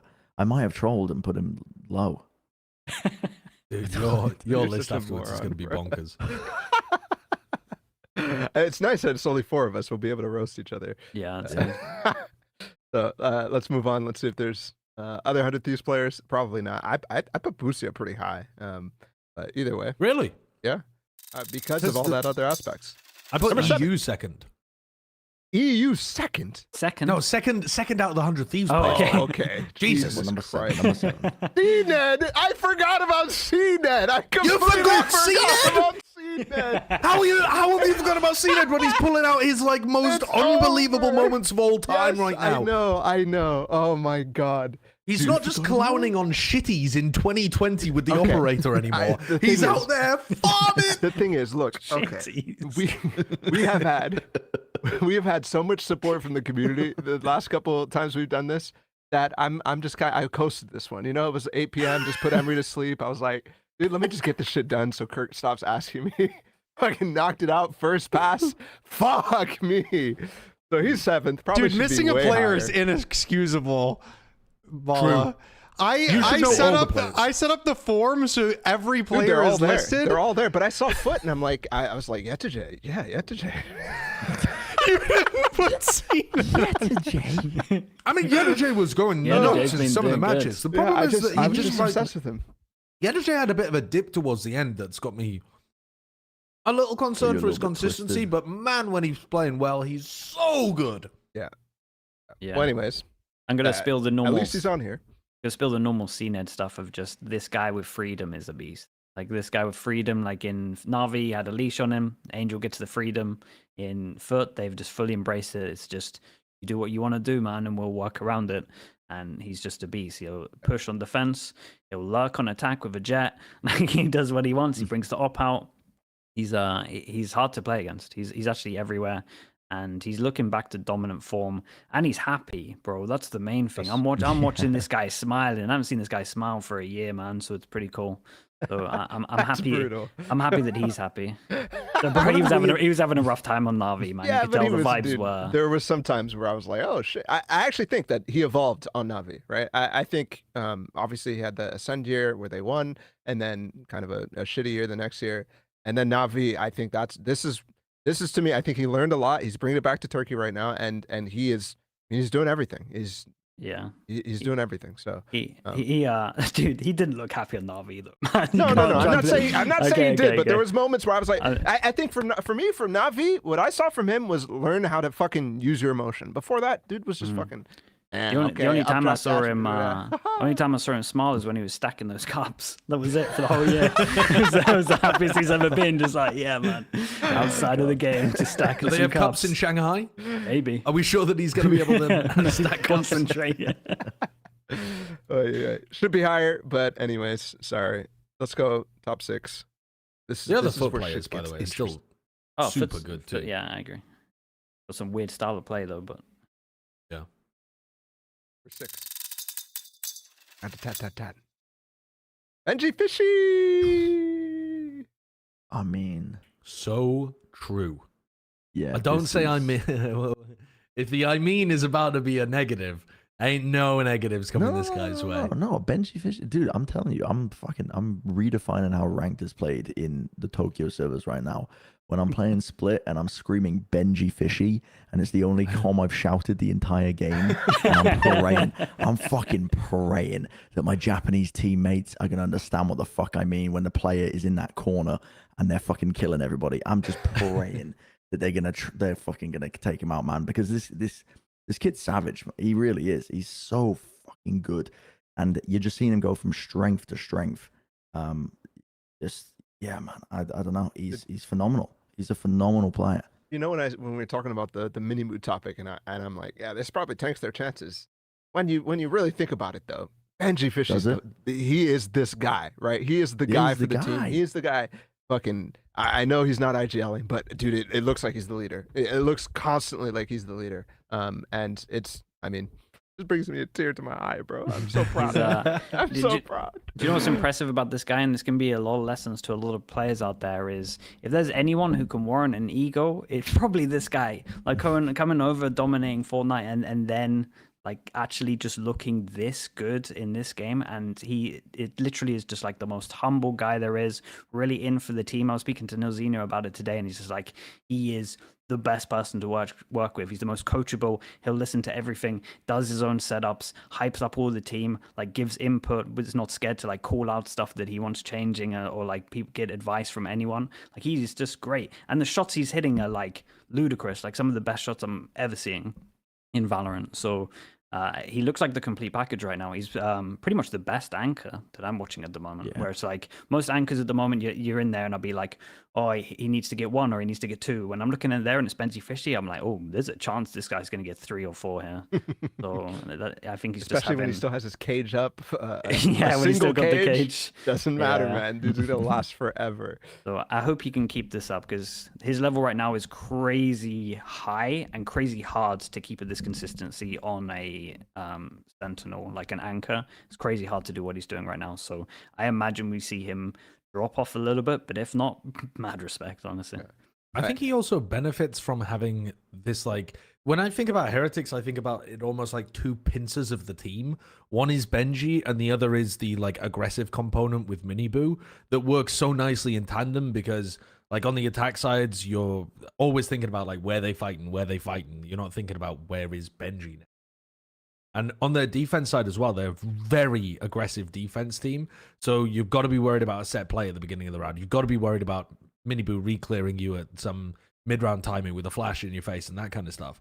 And I feel like people get so wrapped up in that portion of the Heretics game that they forget that if you're running away from the aggressive component, running into Gen.G, he's going to murder you. It's crazy that they have 2 components of the game, one driven by like MiniBoo and one driven by Gen.G that are so good together, and they complement each other wonderfully. Sorry to go into this, but I when I was interviewing Nilzinho, he said as part of the thing, what they did to like build up some of his confidence is they like 1v6'd him or something on Fortnite, and he was like owning them in 1v6, like taking them all out. And it's like that's just what you're gonna do on the side. Like you can do this in the game, just like practice around just doing it and being like being like you are the guy.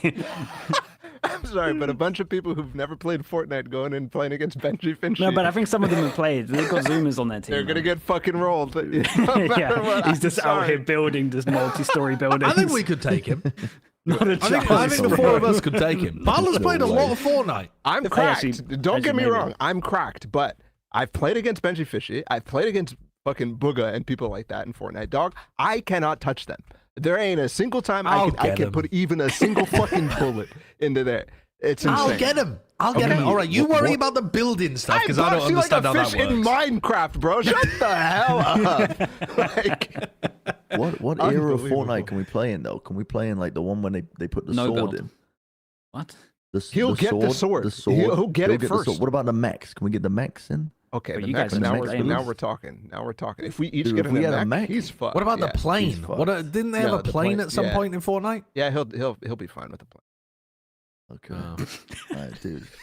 Many years. I mean, there's talking 4 of about us. We that, could just dude. keep crashing planes into him. You can't avoid them all, can you? Dude, there's Zoomers on that team, man. If you're telling me Rihan's and shit they're better than all of us, probably. They're probably more cracked than me, and I was a pro at that game. Come on now, it's not happening. I haven't tried. It might be a hidden talent. I don't think so. But We don't gotta think so. set up that stream. We I gotta set don't up that think stream. so. All right, let's move on. Stop talking about Fortnite, even though Benji's the goat. We love Fortnite. Top 5 player at Master Shanghai is Jing. Yes, King. Yeah. Let's Yep. go. This guy's. Don't get me started on Jing. Jing, he's top 5. He should be top 3. This guy's so good. He probably shouldn't high because of praise. how many people are up there, but god damn, this guy's good. He comes back to Paper X, and I think they're on top again. Like he makes such a difference. It's bonkers. Like when I saw the move of Monya out Jing in, I was like, I think I said on Plat chat, this takes them from being like it was a wild that they made top 3 during Madrid to you should consistently expect them to make top 3 and maybe they'd have chances like they have done in the past. But there's just this confluence of events here where it feels like they've got another honeymoon period with Jing rejoining and everything is working so perfectly inside Paper X. And some of the other teams that were super heavy hitters from like Americas in particular, I think, have dropped off. This feels like the perfect time for Jing to lift the trophy. This feels like him coming back and just dominating this tournament could be written in the stars. Everything feels perfect. It's a for him. crazy storyline, man. And I was thinking about this, like the top teams that were at champs of last year. Like if you're going to carry on anything from champs last year, EG gets poached and picked apart.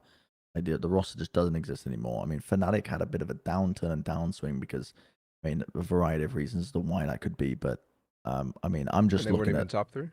yeah, Fnatic I'm just were looking top at four. on the picture of it, right? And then, dude, this Oh, no. this team, Paper X have finally got Jing back in. It's like they've had they were forced to take a couple of months break, but honestly, it's just like they are building back off that champs performance again, which I think is there's no other team that's got that. There's no other team out there right now that's really got it other than like maybe Fnatic, and yeah, I completely agree with you. It feels like the time is right for Pacific to finally lift the fucking been saying. trophy, 100%. And this isn't us trying to fucking jinx this. We'll Plat Yeah, I chat get first, worried. actually. I get I worried swear big to time. God, it just, I mean, I cannot think of a better storyline. Put a little bow on it, you know, Jing, miraculous return from fucking somehow escaped the draft, somehow dodged it, and now he's fucking, dude, somehow fucking comes back in and the team's just dominating, dude. I'm really looking forward to watching Paper X play in Shanghai, and Jing is the sole reason why, basically. I think it's the impact that he seems to have on the other players as well. Like if I'm just solo focusing on Devi and Mind Freak, and even something, to be honest, like all of those three are just firing so much heavier with this guy. It just feels like it all clicks. Everyone's back in their comfort zone. Whereas before, maybe with Monye, they were like compensating for certain things. Now it's just like, oh, okay, we go back into what we find comfortable, and everyone's really fragging out heavy with this. And I like his version of calling at the moment. It's a lot of stuff that maybe worries me on the defense side. I think maybe they could have a couple of weak maps after a few games shown, but they go through into playoffs, so it might work out pretty well. Yeah, I just think the guy's a beast. There's like he looks slightly rusty. That's about it, but it's only slightly. Like he's only like a little bit off from his champs performance, and that's still very impressive. So yeah, it feels like it's there. Yeah, there's something. It does. But we'll see. Well, time will tell. Top 4. Let's move on. Find some other. Before we people. get to top 4, real quick.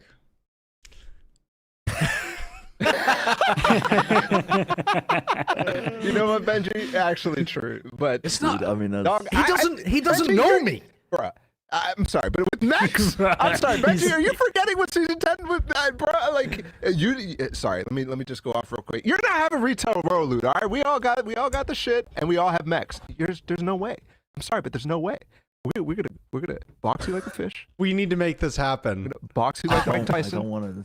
We're gonna get you out don't of here. want- I mean, me, Brennan, Sideshow playing this game will be the worst thing. Off-season ever. content, baby. Off-season content. All right. Anyways, you better win Shanghai or something. I don't know. Otherwise, we're coming for you. Attention, all Fortnite gamers. Plat chat's in great danger. Needs your help to wipe out Benji fishing in Tilted Towers. All we need are those silly little digits on the back of your credit card. Top 4.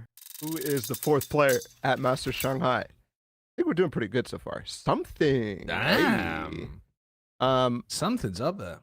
It's previous rank 10, by the way, which is crazy. But yeah, this is. I think I had him higher. I think- Anybody else? I had him You higher. had him higher? Third.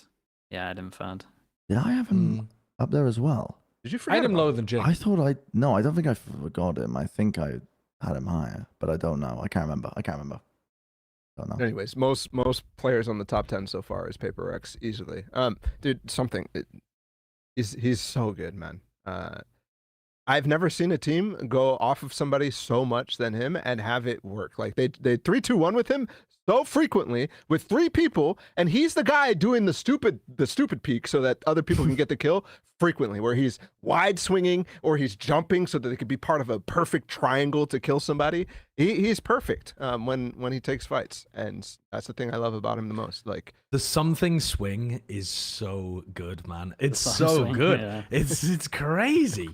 It's So what do It's you class bonkers. as? What do you class as the sum swing? So I was talking about this on my stream because like a pop in, I is like this, right? Where you go all the way Right, I out. see. Just go all the way back. The sum swing for me is where he bounces off something. Oh, and I then think comes you've back. missed a step. I think Have I you've missed a missed a step? step though, because this to one? me, the sum swing has a little jiggle at the beginning Yes. to make you Oh, think okay. he's committing to a shallow And then he peak, goes- and then he jiggles, "Whoa," and then he bounces back. I mean, sometimes he doesn't bounce back as well, but sometimes he he's- does. But he's to me, everywhere. it's that like little jiggle at the beginning that makes you think he's. It's not even a jiggle because that implies he starts moving back in the other direction, but he goes for like the normal swing and then baits out your shot and just. Yeah. I've sent you a Off clip, your Kurt. screen. It's a must watch on either the Ninja Chat or in the sheet. Must watch what the something swing is for our viewers. Josh, that was a pretty good demonstration. I mean, I thought that was pretty good from you, Josh. Yeah. that's pretty good. But That was dude, good. they also have the triangle. Thank you. The jump peak as well. Dude, there's so much about them. The way that they. All right, here it is. This shit. Sorry, Ross. Dude, look Dude, at look him. at him. But it's Uh, always with somebody else as well. Like when he full commits to it, it's with someone there to trade him. It is But look awesome how too. good. The players Look at aren't the even there little yet, bait. and he's doing it like perfectly. Yeah. It's the most annoying thing to play against. You can tell all the players are like, "Come on, man, please not like this." It's so good, but It makes his- them look like fools as well. it really does, yeah. And I just think he's a good overall round player. Like I'm listening to comms, I'm hearing him do like calls, and like he's a lot of times been like, just listen to my calls, or like I've got good reads, and the replays at the moment is sick. By the way, we're getting so much like little chatter Pacifics, stuff. they don't give a fuck. They just Dude, leak just- everything. Just, yeah, we're gonna run a strat, like, and they just say the name of the strat, and you're like, oh Jesus, okay, we've got the name for it and everything. But some things like coming in and he's just saying a lot of stuff like, this is like my calls, just follow my calls. He's opping on random agents, but making them look good. He's smart with his positioning, and he's doing this stuff to help out his team. He looks, I'm expecting him to have like the standout. Like I reckon. We come into this event and he's number one. It is actually like where my head's at, but obviously from what we've seen, I can't put him number one. But I think that we can look after Shanghai. If PaperX do win, I'm expecting him at number one. It's just I like think that's- overall stance. Very reasonable. Very reasonable. Also, before we move on to the next player, Kurt, Vukashu and Chronicle. What? That they're missing so far? Wait for it. Oh, There what? we go. What the fuck? And I'm Thank not you. going to explain. Yeah. We learned something that Josh is the only one that reads. I appreciate you, Josh. No Oh problem. my god. Okay. All right. Let's move on. Brett is shook to the core. Look at him. But also, I just don't I just even know. realized our audio listeners are also going to be so out on the joke. There's no. I'm trying to. What? What? There's not even context clues to infer what somebody's fucking saying. Like, what does that mean? They're Why players. the pipe? at least. Vukashu and Chronicle. Why the pipe? Go back and watch it. There's clear reasoning as to why that happened on Yeah. the screen Where? for at least 10 seconds. Not now. Okay. You I'm all going back. missed I'm it. going back. Okay. I'm going back. Let's Where move was on to number 3. Dude, no Fnatic players so far. This is kind of crazy. This is bonkers. This- I definitely had some Fnatic players before Me this too. point. Me too. And I Champs. tanked him. I'll be honest. I tanked a lot of my Fnatic players just because I'm looking at. It was, dude. Do you know what? This top 10's been hard. Like because it's like, do you include any of last year? Do you include a lot of the first original kickoff, and Yeah. then obviously split? And it's like, do you have more recency bias? Do you include so much of last year? It's really hard. So I decided to just lean heavy on recency bias. I put so many Fnatic in my The like problem is, though, 10 to 15. right, yeah, because if you're going to lean heavy on recency bias, as in right now what happened in the playoffs, Fnatic got there, in my opinion, via like super player quality. Like the player quality got them to Shanghai. So that's what made me, I felt like I had to put them on the list because I don't think that Fnatic is the best team in EMEA, and I don't think they're the best team at the event. But I think if their players are playing like they did in the playoffs, they're going to be some of the best players at the event. Because it was Josh, just where you're ridiculous what wrong they were doing. and where you get screwed is everybody judges us based off of who the best team is anyways, because our list, True. there's nothing else to do to judge our list. So we're just fucked anyways. Let's move on to number 3. Who is it? Leo. Okay. Whoa. Wow. He Marved. was on, yeah, I 30. think this was me. Someone put their hand up. Yeah, this has to be you, bro. I think this was me because I saw. So the word on the street was that Leo had a flu performance. Right? Fucking He Michael had a flu Jordan game. had flu and Yeah. popped He off had a type of flu- thing. He had a flu game. So dude, I'm telling you, here's what I want Fnatic to do. They need to replicate the conditions that occurred during playoffs. They need to lick every doorknob when they get to China.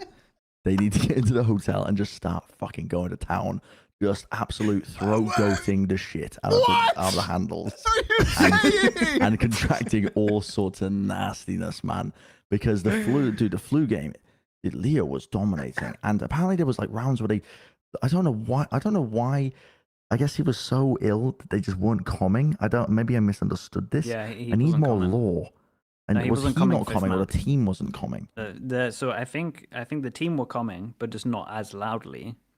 But he wasn't coming for like at least the last match. So they were all. What makes no sense there as well is he hardcore carried them with his calling on Breeze against Karmine Core, I think it was, where you could hear the snippets of the comms. Was it against KC? Yeah. Map 1, the comeback that they called on the attack side was all Leo in the comms snippets being like, trust my calls, trust my calls. He drops like 28 kills. Guys. Ridiculous performance. Like an absolutely unbelievable vintage Leo performance. And then he doesn't even come the next time they play Breeze. How is he third? How is he Dude, third? it's Who gotta have you be not put me. above this? That's gotta be me, I think. crazy. Wait, you think he's too low? You at think he's third? higher? Well, I think he's way too low. He's number 1 or He number 2. can't be way too low. It's like No, it's he's way too low. Because I would argue heavy that he should be number 1. I've got it. I can tell him I put him at. at number 2. I put him at number 2 on my list. Yeah, There's a player at number 1. I just can't. You can't What get did me you away even from number buy? 1. And I'll Only fight you me. about it. Maybe we need to set that up with the Fortnite thing in the off season because he is number 1. Bro. I think I might have He's fucked 100% number I think 1. it was me. Martin, was it you? I think it has to be. Where did Dude, you I don't put know if him? it's me or you. I don't You know if guys he's on watching the my list. games? He's the But the only. thing is, He's the though, only it's like- constant. game. Ain't nobody He's the gonna hear only that? constant. But again, if you didn't watch the last 3 games of You know what? Fnatic, like let's say you were Let's just trying find not out, to be recency okay? biased, Leo wasn't a top 3 player the whole of this year. But he was the only one that was consistent for this team. Everyone, it literally was just like, give Leo some help. He's the only one. Yeah, that and then he was playing to his fucking form. Michael Jordan at the end. Listen, I've got him at number 2, Slick. I'm right there with you. I'm just trying to, let's trying to play just- devil's advocate. Let's go find out. I'm pretty sure I fucked this completely. It's all good. He's. Let's move on. Number 2. Who the fuck? Who the fuck? Oh, I know Who's who missing? this is going to be. I And know who- who this is going to be. What? There's 2 players who are obvious missing. people. Texture. Yeah, I mean. Wait, we don't have Yeah. Devi on this. No way, man. There's no way. This is over. This is so chalked. Wait, There's no Texture design. isn't number 1? Oh my He's- goodness, you lot. Dude, Sliggy, I this is mean- who should be number 1. I know that you've Oh got my Leo at number 1, but goodness. this guy, God has touched Texture. God has touched him, Facts. and he Speak has it to him. become a deity's vessel in the flesh. He's running around, pulling out the most unbelievable shit I've ever seen. Hard carrying Gen.G to a good performance. To a loss. In, To a loss. Mate, they would have got qualified. 0-3'd without him. They would have been Means- absolutely lost Means without the him. same thing, but yeah, go on. It doesn't mean the same thing. When do the maps matter? Gen.G are a shell of their former self, and Texture is the only thing keeping them within touching distance of another Grand Finals appearance, as he previously was. Karen has fallen off a little bit. Meteor fallen off a little bit. Texture, he's like, hop in the backpack, ladies and gentlemen. We're doing the same thing again, up to the fucking moon. He's crazy. He's not second though, dude. I think he We're might all be. No, he's crazy. first. He's not first. He's first. He's the greatest gamer on earth right I now. thought I had recency bias. You guys are literally just looking at the Paper X final and being like, that's the only game that matters. A game where they Dude, lost. he's been phenomenal all year. Texture's been phenomenal all year. he He's has. been the best player all year in Pacific. He's Also, a top Sliggy, 5 you're the guy player. who just said recency bias is what you're going off. Yeah, of no, for the most part. apparently not. Apparently you guys are high up on the recency bias. You guys have figured out All one game. year. All year. He's been the best player. Sure, look at Name Leo. one player in Pacific with a better year than Texture. You can't. It's no, not true. I agree. Apart from So something. then he's... I It's not agree, even but I true. don't. Something? That's cap. Over the entire year, Sliggy, come on. Over now. the entire year. Okay, over the entire year. Because they had a couple of bad games at the beginning. But I don't even understand who you're advocating for. Are you still advocating for Leo? Yeah, 100%. Different Right. role, more stats, does more calling. Literally every element of the game better on paper. But the number 1 is not going to be like... The number 1, we've both been cucked. Yeah, I know. I don't know who to We're bring out for here this. watching some young bull just rail the number 1 spot while we sit on the sidelines. We're arguing about Just- 2 and 3. Yeah. We've both been fucked. I fucked this How? list so You hard. Did you fuck it, Bala? Did you fuck it? Was It's this okay. you It still fuck looks it? pretty Dude, decent. No lie. It mean- still looks pretty decent. mean- Are we looking But- at them at the end? yeah, I yeah. will, I gotta see these. I will say some stuff because I can't reveal the sheet because there's information that I can't reveal on broadcast. But I will say who fucked it up. Okay, I'll let all you right. guys know. All right. It's definitely me, guys. I'm sorry. Well, we Anyways, know who number one. is. If it's Texture's not, a beast, by the way. I don't have anything against Texture. He's a beast, but Leo's better. We know who number 1 is. yeah, we do. It's fucking Aspas. Yeah. Yeah. Which is hilarious that we started this episode off by Bren saying he's a stats player. Yeah, I mean, he is a stats player, but guess what? You know, when I was making my list, the one thing reverberating through my fucking tiny little peanut brain over and over again was that 47 kill map, and I just couldn't stop thinking about it. Yeah. And it was just echoing over and over and over again. And I was just like, God, he's just the best player in the world. He's just the best player in the world. He's doing that against the best players in the world. I mean, I don't know. You say what you will about Aspas, but he's the best player in the world.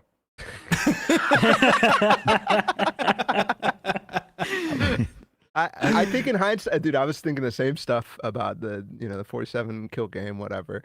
But in hindsight, thinking about how Sentinels fell off after that, and I don't know, I'm thinking to myself, absolutely Texture could have done that in that position. Absolutely something could have done that in those positions, type of thing.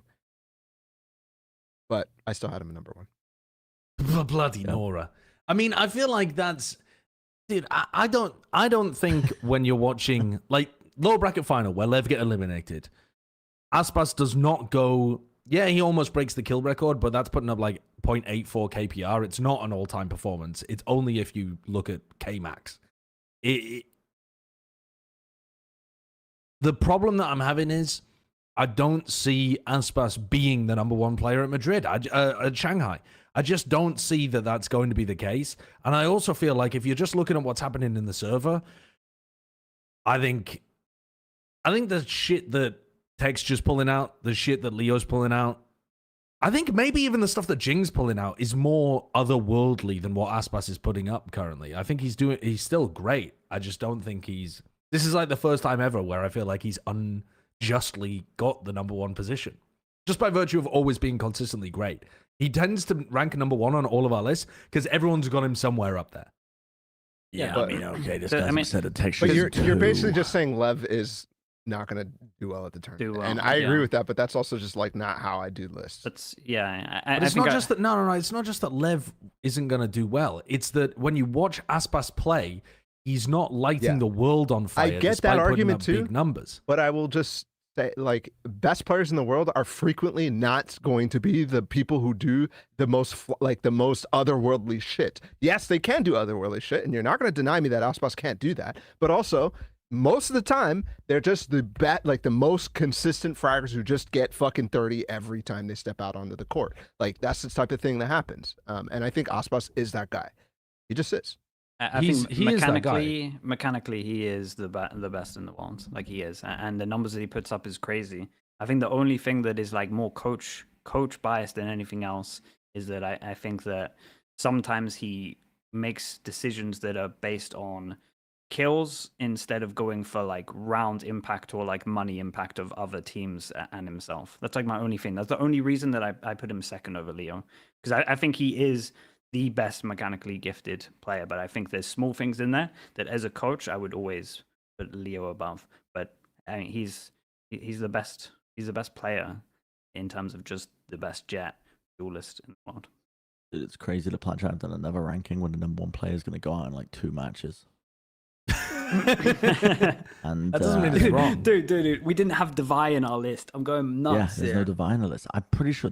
I'm pretty sure I didn't put Divine at all. You guys want to go over Guys this didn't while I put show Divine? the top Yeah. 10 here? The Yeah, biggest. yeah. All right, let's get the first thing out of the way. Bren, you put Leo at rank 10, so that's kind of what put him pretty Wait, far I didn't back. fuck it? I didn't fuck it? No, you had Leo at 10, 3. bro. Dude, Oh, okay, I why popped did up! Let's Also, go! That is fucking clean! Vala, you said you had Osmos number 1. You had him number 2. You had really? something at Wait, number who did 1. you have one? Oh, something's the goat. Oh, That's true. That's true. Wait, did we all have somebody different at number 1? Yes. Yeah. Sliggy had Leo, Sideshow had Texture, Bala had something, and Brett had Ospos. And oh my god, Sliggy had Devi at rank 4. No one else had Devi on the top 15. Dude. That's my boy. Dude, David, man. I think David is getting the meme value pushed up the list way more than he should do. I'm gonna go out and say it. He's a top He's a ever- gr- he's a Since great Jin player. came back though, dude. Surely, if we, I agree. If we look at Monyet stuff, not even in the top 15. But if I look at just Jing coming back, But 1 and onwards. I think he has to be in the top 10. I think Forsaken's more important to how the team plays, and I think that Jing and something are more important to the flow and the tempo of the game and end up producing way more than Devi does as well. I think that the Devi is a crazy consistent player, but I think he's actually the 4th most important person for the team's team success right now. That's just facts. That's just you're right, dude. He is way better than most people will see by watching a game. Like he's He's way nuts. better. He's than that. phenomenal. I But mean, he gets the he's support player. outrageously He gets the support player debuff when it comes to this. And But it's not just a support player debuff in my head, because Forsaken's also a support player. But I think if you took out Forsaken, the team would just be non-functional, basically. Because so much of how they play is based around what he is doing, whether that was on Harbor previously or whether that's on Breach now. I don't feel the same with the Devi. I feel like Devi has more freedom to do his own stuff within their system. And the actual like synergy of the front with the middle is But based he's on actually more Forsaken. like Leo than anything. Is that what you're saying? I suppose so. I suppose Leo has a bit more freedom, but Leo plays so much more passively within their system than Devi does. So that's such a weird You're comparison right. to I mean, make. Leo is definitely like a 10th, like 10. But yeah, Chronicle is more connected to it. Like, it's definitely like 10th, right? Bren, bro. Like, I've been saying this. I've been saying this. No one's been agreeing with me. But you, so Sliggy, when you were rating the Paper X players, then who did you have above Devi in the top 3? Did you have Jing at third? I think I had. I'm trying to remember it. I think I had something 3rd, Devi 4th, then Extra, and then Forsaken was 11th. Was like roughly where it was, and then I didn't have Mind Freak on here. Jing was 8th, maybe. right. You remember so you had a perfectly. lot of Paper X players. Yeah. That was right. Yeah. That's crazy. He remembered 11 spots on his list. Amazing. So do you guys? How do you guys feel I don't about this remember any of list? them, so it actually pops. I don't really have an opinion. Wait, can I just hear Bren's list just for that? I would love to Alright. get a rundown of 1 Bren's, to 15 I'll go. for Bren. I'll go from 1 to 15 for Bren. Okay. Rank 1: Ospos, Texture, CNED, Yeah. Jing, Something, Kang, Alphayear, Bang, Durka, Leo, Mazzino, Meteor, Forsaken, Craxus, and Asuna. too fast, It's like I'm on a roller coaster. I have too many reactions. From number 7 onwards, Let's start, that was yeah. like getting punched repeatedly. Whoa. Holy mother What of was number God. 7? Number 7 was Slow down, slow number down, 7 was slow down. Alpha, I think, and I Yes, was like, Alpha "Damn, year. you're rating him high," but Dude, Alpha, I I feel mean- like did pop off recently with them making it to Gotta Shanghai. put some respect on Alpha's name, man. Gotta do But it. then was there? Durka was in there, and He Durka had didn't have an Durka? Ashoka. He had Bang's in there. Bang at 8, Durka at 9. You had Durka at 9. Durka at Durka 9. at I don't 9. think this is his tournament, man, compared No. to previous No, not tournaments. even. It will be. It will be. Trust me. It might be. Might No, be. I'm kind of on that. If It we're will- thinking no. future head of who could perform well, No. I think like his stocks are low that can only Okay, get better. so I agree I'll with be- that, but I wouldn't put it in I there. have a confession to make. Okay. Didn't watch any of Fnatic's games until.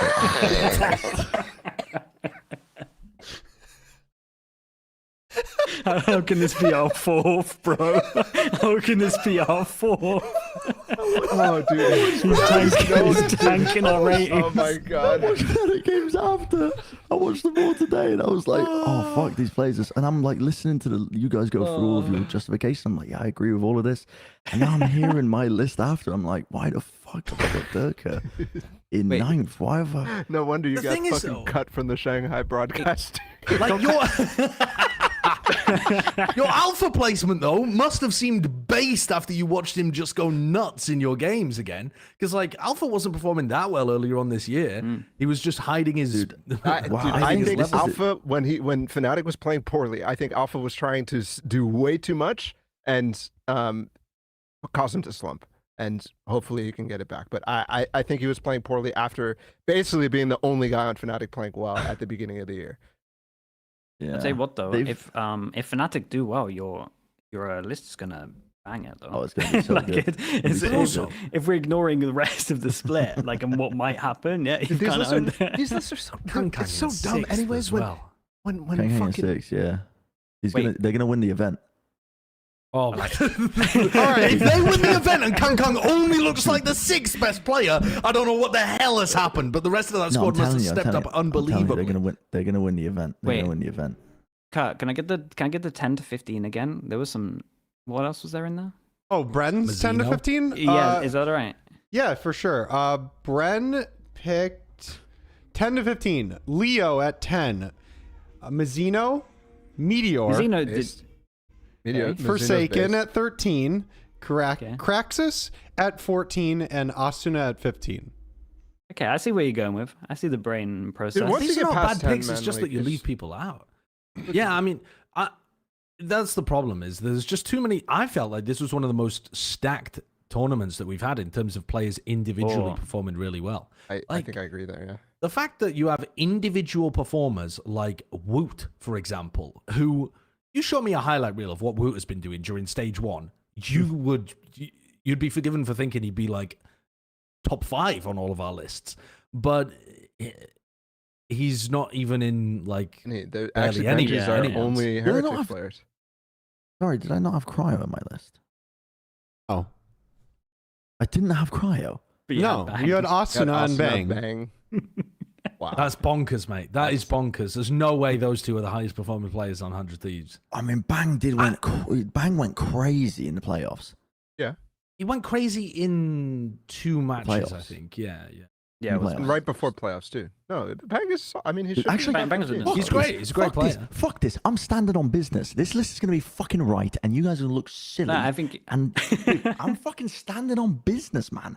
I don't give a fuck. I don't give a fuck. This shit, we're going to come on to the other end of this event, and everybody's going to be like, oh, fucking Bren Al Gab, whatever the fuck it is.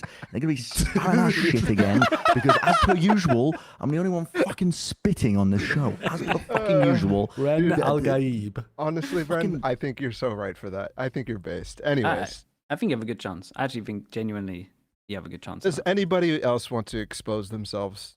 Like, Nothing is really outlier except for. all right, cool. All right. But how do you guys feel I about this wanted list? to- You guys confident in this list before No. we wrap it up? No? Okay, cool. It could. I've actually had worse expectations going in though, so I think it didn't. Like when Bren was building it up, I was like, oh boy. You So I guys actually think this is validated better. my fucking scratch paper bullshit that I had submitted, so I'm happy with that. All right. Anything else on this list? I think we're moving on. I think we're yes. good to not take a break here. We got 2 more segments. We got a big one, the power rankings, and then we got the predictions. So I think we're good to just continue forward. Everybody in Don't agreement? troll the power All say rankings. aye. Yeah. All right, perfect. I- I got to piss, though. I got to piss. Don't troll the power What the rankings. fuck are you like? Don't Like, troll the does power anybody want to rankings. take a break? No, nobody wants to take. I got to take a But piss I'm though. not All right, taking let's a move break. on. You guys Power can rankings. keep We can going. take You a guys we can keep take a going. 3-minute Keep break. going. Do you guys want to take? No breaks. No breaks. No, It's no. 3 a.m. No, It's no, 3 a.m. let's fucking I gotta- roll through this shit. We got to roll through. I just need Power to min-max this rankings. time. I got to min-max this time. Can you just put like EDG at 1 for that? This actually, I don't think is going to be as hard as Madrid. No, Madrid was weird because there were 3 teams in the middle that we all wanted in a different permutation. We ended up arguing about them for ages. Which But happens every time. But I think the top teams ended up actually being pretty easy. I think this one's going to be tough. Well, The we middle about to- middle Oh, top there's 12 stuff. teams. I forgot it's not just 8. It's time. Can Oh, we- we're so far. can we throw Paper X at a early number 1 position Yes, to be debated later? 100%. Yep. Sliggy, God, that was very low it resistance. sounds like Sliggy had a lot of emphasis on the to be debated later there. No, I'm in for that. I'm in for Okay. that. Let's do another throw in there. Okay. Yeah, should we put DRG at 12? Anybody? I don't know. Yeah, DRG at 12. Yeah, DRG at 12. DRG 12. Could go up to a banger on their first game against Heretics with a stand-in though, but No, but no, I think even I don't Heretics think so. way probably better. not. I think Heretics with a stand-in. Well, first of all, despite FPX playing really well in China, I still don't really think that they're going to be able to crack the 11th spot, because it doesn't look like there's another team that's ripe for the pickings. The only one that's really hurting right now is Heretics, and I just think Heretics are too good to be down there. FPX, by the way, have still only won, I think it's one map ever at an international event Against what? across D1 their or something? showings, despite looking decent. It's Having said that, T1 actually are probably the team that FPX would have the best shot against. Yeah, it's T1 FPX, if we actually got that game, would be a banger. Because I wanna bat for FPX, but at the same time I am thinking when it gets to the big crunch times, they mess up a lot. And I like their comps. I think they got a cool style, and maybe the Viper Nurse will like help them a little bit because they're weird stuff. And maybe it will be hard for teams to adjust to how they want to play. They just they still make so many mistakes that I'm like, I can't back them too heavy. Once you bring up the Viper nerfs too, there's no way. There's no way. They have way too much. So I'm down for that to be 11th as well, FPX. And then I'm pretty sure nobody wants to go. There's no other gimmies here.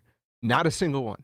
I think every other spot is contested, and I think the first spot is actually contested as well once we get Sliggy and Bren to say their piece. But what about T1? I'm a chronic T1 believer, and it's a problem. I'm seeking therapy about it at the moment. Believer? Yeah, believer. Because How? What I have they really shown liked. you? Well, basically nothing. I liked what they were doing at the start of the. I like what they were doing at the very beginning of the year, and I quite liked watching Excurate. And I felt like they got a good system going, and with some decent calling as well. And you like the unfortunately, I like the beginning of. Yeah, I like the off season for T1. but since then, it's been difficult to keep up the hope. yeah, Excurate taking over the IGL, though they have had some successes recently. It looks better. It does look all right. I'm inclined to fight for them to be maybe 9th, but to be honest, It's the same place. my bones are telling me to go 10th. Because Yeah. they've just let me down so I think many they should be times. I think it's a fluke Yeah, that they're yeah. here in the first place. Damn. Absolute fluke. Over who? What would their Over win over DRX? Gen.G? Who did they play? I mean, they got the yeah, they upset beat win over Gen.G. Gen.G. They upset Gen.G Gen.G. floundered. Dude, Gen.G They were worse than floundered. They DRX sent this year. Gen.G, and Gen.G just fucking had... Oh, dude, that Gen.G DRX game, don't even... The lower final too that come back Rougher. from Gen.G. I mean, they. Dude. Navi and Anyways. DRX just holding hands like, yes. Yeah. We didn't want to go to Shanghai anyway, guys. No, we definitely wanted the time off. Yeah, wouldn't be the only ones. All right, let's go back towards the top. Let's go back towards the Who top the here. I hell think did we put at we number got 2? fucking. You could throw Fnatic up there. You could throw Put 100 Gen.G. Thieves in there, man. Put 100 Thieves in there. Gen.G. 100 Low-key. Thieves. Low key, 100 Thieves have Those are- firepower. They have execs. They have a strong map pool. And yeah, dude, I think they've got it going from right now. For me personally, I'd be fine with Fnatic, 100 Thieves, Gen.G, any order. I feel like those three are pretty close. I wouldn't feel too wild either way, as long as they're in the top 4. Heretics didn't have a stand-in. Like They'd then be I'd up there for sure. Yeah. Yeah, then I'd be up there for sure. But I feel like that is 2nd, 3rd, and 4th for me. Really. Gen.G I think- maybe... They play Lev first, don't they? Oof. I think 100 Thieves are the best team of the 3, but I think Gen.G and Fnatic have chances to win games just based on ridiculous individual levels. And I don't think we've seen the last of Fnatic pulling crazy shit out of their ass. I think Yeah, that's me going to too. continue. I think If I was going to take a punt on any team playing better than they have done all year, it would be Fnatic replicating what they just did in the playoffs. can and we- continuing? Dude, but we put Paper X in 2. Fuck off. Who's for what? going For first? what? No, just don't ask him. Just tell him no, to no. fuck off. No, for what? No, go I ahead, just Bren. don't want to put them in number 1 and then have them lose the event. I'd rather put them in number 2 and have You know them what? lose the event. I agree No. with this. Yes. You guys think No, I think it's that's so fair. I think that's fair. I disingenuous. want them Don't in care. 2. I We want have this too team much to win. power. We need them to win. I want this fucking team to win. No. I'll put them in 2. No, they're good enough this event to win despite being put in number 1. There is no team you can But, make an argument for being number wait. 1 above Paper Rex. EDG. The That's- only that's- time we put a team at first and they've won, it was Optic at Reykjavik. Bren, if you were going to do this, give me your top 4 as well. Top 4. Yeah, let me hear you cook for a All bit. with no Paper X at number 1. Well, no, but yeah, Paper X second, EDG 1, I think you said. And then what? No, we don't. No, not EDG 1. Let's say, give me 100 Thieves in number 1, and then Gen.G, and then Fnatic. Sorry, no, Paper X 2, Gen.G, then Fnatic. Gen.G 3, and then Fnatic 4. This is horrible. There's you go. no way we're putting 100 Thieves first. That's There's just what I would. No, there's- we're that's why never I'm in. escaping the allegations of just being an America's See, I'm a bit podcast. of a 100 Thieves believer, and seeing it 100 there is look kind of good. interesting. I'm a believer too, but my belief is that they're a dark horse. That's my belief. They're not a dark horse. I- The I competition's believe- not yes. good enough for them to be a dark horse. Their run up to this point is a dark horse run. They should not have been. They should not be Okay, this good yeah. at this point. They should just Yeah. not be ready for this. But they are, and that makes them to me. That's why they can't. Okay, be but number now one. that we know what they're capable of, they can't be No. a dark horse anymore because they're just clearly better than a lot of the teams in the competition. Are you waiting for? You're You're smoking a if you're not putting perfect Paper storm. X at number Perfect. 1. I'm gonna get us demonetized. Fuck. It's not that close to the It original, sounded mate. so Don't worry. good. That's not getting flagged by copyrights or Dude, Katy detection. Perry's coming for us, bro. It's fucking over. Okay, You're but Paper- smoking if you're not putting Paper X at No, number yeah, 1. but Paper X Facts. 1. This I just is- wanted to see. literally the We need to perfect storm avoid- for Paper we X right need now. to- There is Dude, no superstition. Get rid of your superstition. There are no There is a cosmic superstition. fucking Dude, forces there at work here, there Brennan. is, and it centers. We are the fucking center of the universe. It swirls around us, and it swirls You around us. solipsistic You- motherfucker. It's just not fucks. true. You fucks. The amount of rose quartz I'm gonna have to fucking buy after this to try and offset this shit. Narcissism Unbelievable. central. It's fucking unbelievable, man. I tried. I fucking tried. I really did. Well, at least 100 Thieves in second, at least. No. What? You know, Who in- I'm not mad Maybe. about that though. Maybe. Dude, I'm 100 not. Thieves, I'm not mad about that. they've got heavy hitters. They've got a good map pool. They've got fucking strats. They've got They have heavy A6. hitters, but bro, like, do they really have heavy hitters compared to like? I'm sorry, but like, I still can't rate any of their. We didn't literally just then rate any of their players higher than both I the did. fucking. Wait, Brent did a lot. I rated a lot of them high. But you also put Fnatic in there. Yeah, you were higher but than all of them. Fnatic- Dude, on yeah. player quality, they're definitely. They're- To me, they're somewhat even with Gen.G though, actually, because Karen and Meteor are not playing like they did during Madrid at the moment. Agreed. So, but Gen.G are also Fnatic getting are just that quality. team, man. We're gonna struggle to rate Fnatic no matter what, because in our heads we're gonna remember the fact that they were an incredible team and have the potential to go back to that level. And what they've recently shown was bonkers individual talent. And if you want to average it out over the course of the whole year, they wouldn't be rated that highly. So there's just many What different makes you arguments you think can make that for Fnatic in many different ways. their team cohesion and team play and and structure and all that is going to return to form? They carried themselves through to Shanghai on individual form. That's what you're saying. And what makes you think Yeah. that the other aspects are going to come back? Because I don't see anything. I'm sorry, but Boaster is having a rough year, both calling wise and individual performance wise, and both of those things are going to be really hard for him to bring right back, especially with a new coaching structure, one that's not yet. I don't know. I man. agree. I Yeah. agree. I mean, that's why I'm saying I'd like 100 Thieves in second here. Do I think Fnatic could be a Gen.G though? Yeah, I think that's Yeah. possible. I don't know where to rank those two teams personally. Gen.G below Fnatic. Yeah, I think They- Fnatic third's fine. They're running at the end. They're running towards the end of their. That's yeah, a strap safe that's a safe space. This is a Putting them safe aside. space, but also, I don't know, man. I really think these we have to consider all the fucking the patch changes that are coming in, and whether a team like Fnatic is going to be able to actually deal with basically losing. I mean, you're not losing Viper, but those Viper changes are crazy hard to deal with. Crazy hard to deal with, and they rely on it a Teams are lot. not gonna shift the meta that much.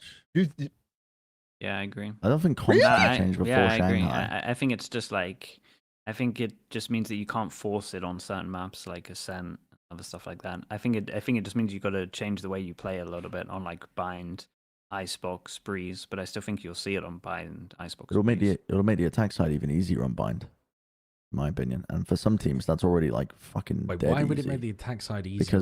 Because the cycling of the mollies disrupts the fucking tempo, and then they can just put smokes up and then stop the hit. Yeah, but you're also losing your losing the power post plan, though. to execute. But on the attack side, It's a you're losing trade-off. I post- mean, you're literally I both feel like sides it's are not that losing big a deal. I molly, feel like right? there's 50 ways to take B long control that doesn't involve No, the snake bite from fucking market. I mean that's a huge portion of it.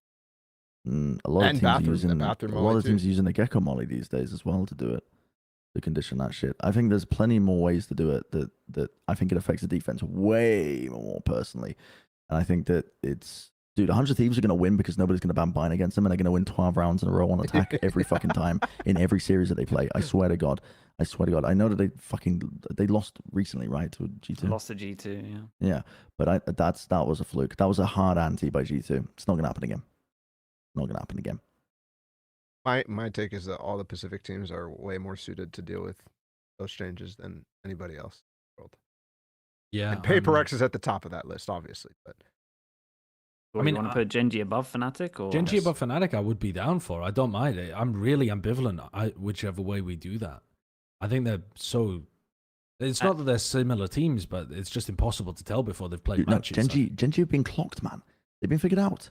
Yeah, I, Why? I worry don't- about some of the individuals. Figure it out. Ca- Figure it Cameron out. They've is been figured out. You can't stop God. You can't stop God.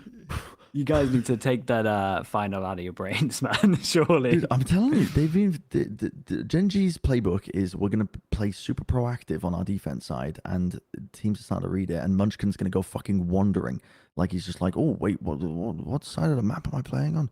What team am I on? Whoa, he starts wandering out of fucking sand and hookah and gets cleaned up and killed. Dude, this team's been figured out, and for the longest time, what was bailing them out of these middle moments and rounds was Texture and Care on this dynamic duo, and it's been out of sync. The magic's gone. They're doing it at different times. Gone. The magic's magic's gone. still You're there from relying on individuals, Fnatic but- having Leo deep throat fucking wardrobe handles and eat yes, poo off and the dude, street in order to have No, a I flu didn't say- game again every Oh, single I didn't game. I didn't say feces was going to be consumed, you fucking freak. I said, said he has to be the throat sorry, that's too far, is That's it? too The far. fecal That's way oral too method's far. too far, is it? That's the common way that people get sick. that's way too far, man. That's way too That's far. but very normal, actually. it's- oh my Can we god, go back to the power you ranking? guys are Yeah, fucking show us the wild. list. Show us the list. The thing is, Bren, I agree with you, but you're also just not like you're thinking about Gen.G and you're not thinking about Fnatic. The same, like Fnatic, yeah. they're both on the downswing. No, What's crazy Whereas is Fnatic is with- upswinging in no, the individual Fnatic are performances. upswinging.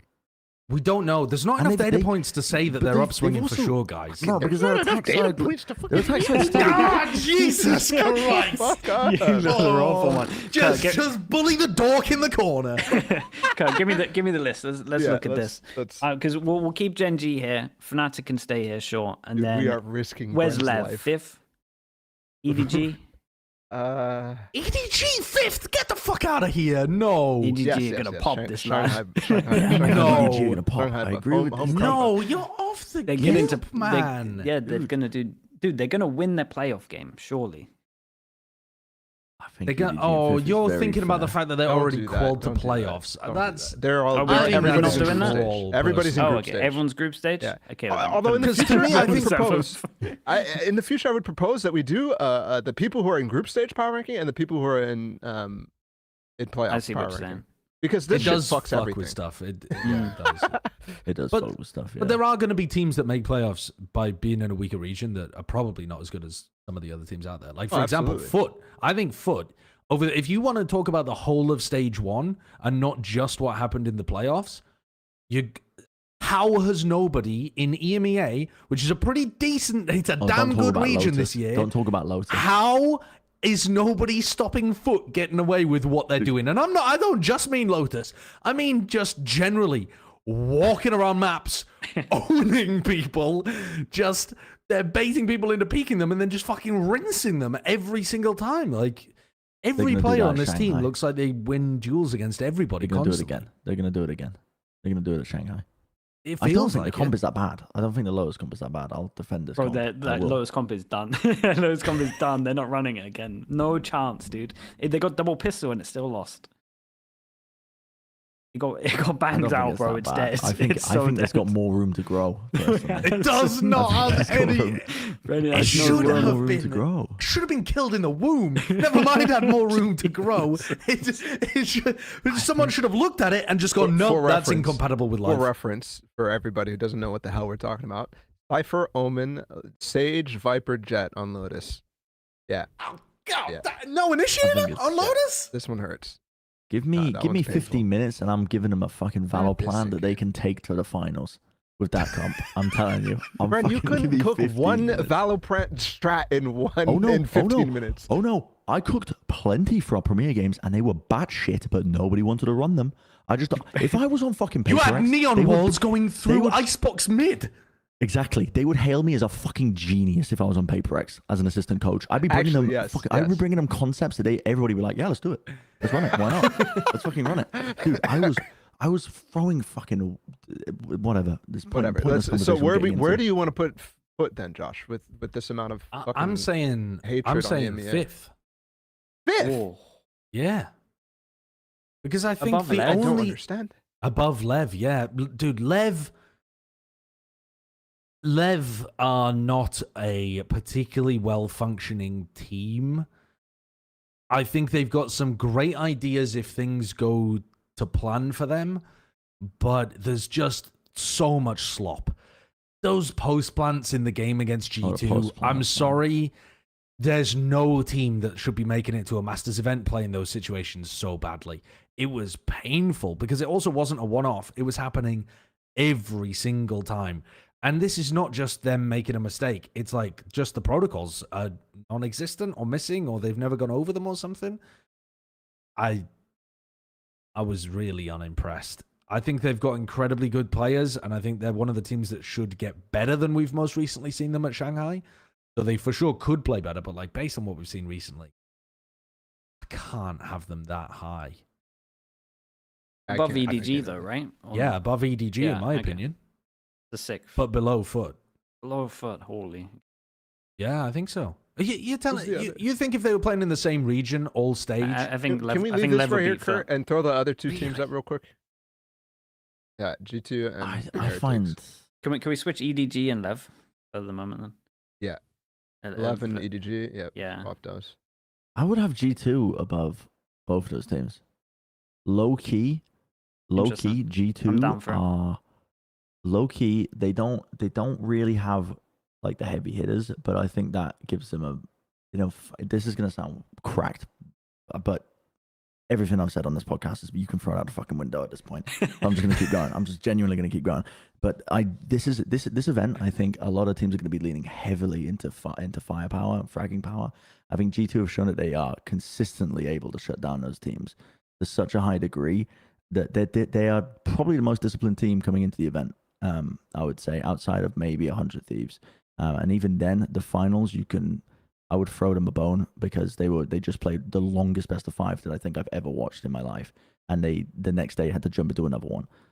So I think their play style, the way this team operates, I think it's going to match up so well against a ton of teams at this event. A ton of teams. I think Like, it they does really well genuinely could against. do well. I think it does really well against like individuals. Like I think it would match up really good against Gen.G, but against Gen.G, a team full of but heavy hitters. I think Fnatic as well. Foot are all hitters. Fnatic are all hitters. I don't That's, give a I fuck if think, they're all where hitters. I think they. But that's where I it think- falls I down, think doesn't they- it? Because they're Was that great at your shutting down argument? stars. I don't give a fuck if they're all hitters. Here's what G2 are going to do.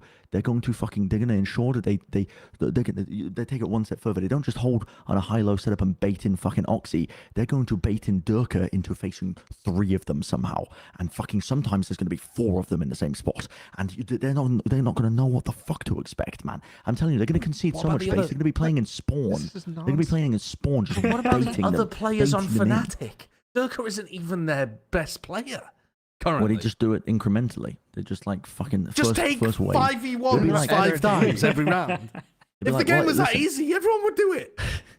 A lot of teams do. And guess No, what? they don't. No, they don't. Many teams. No I've team. been watching many teams do this. Many teams.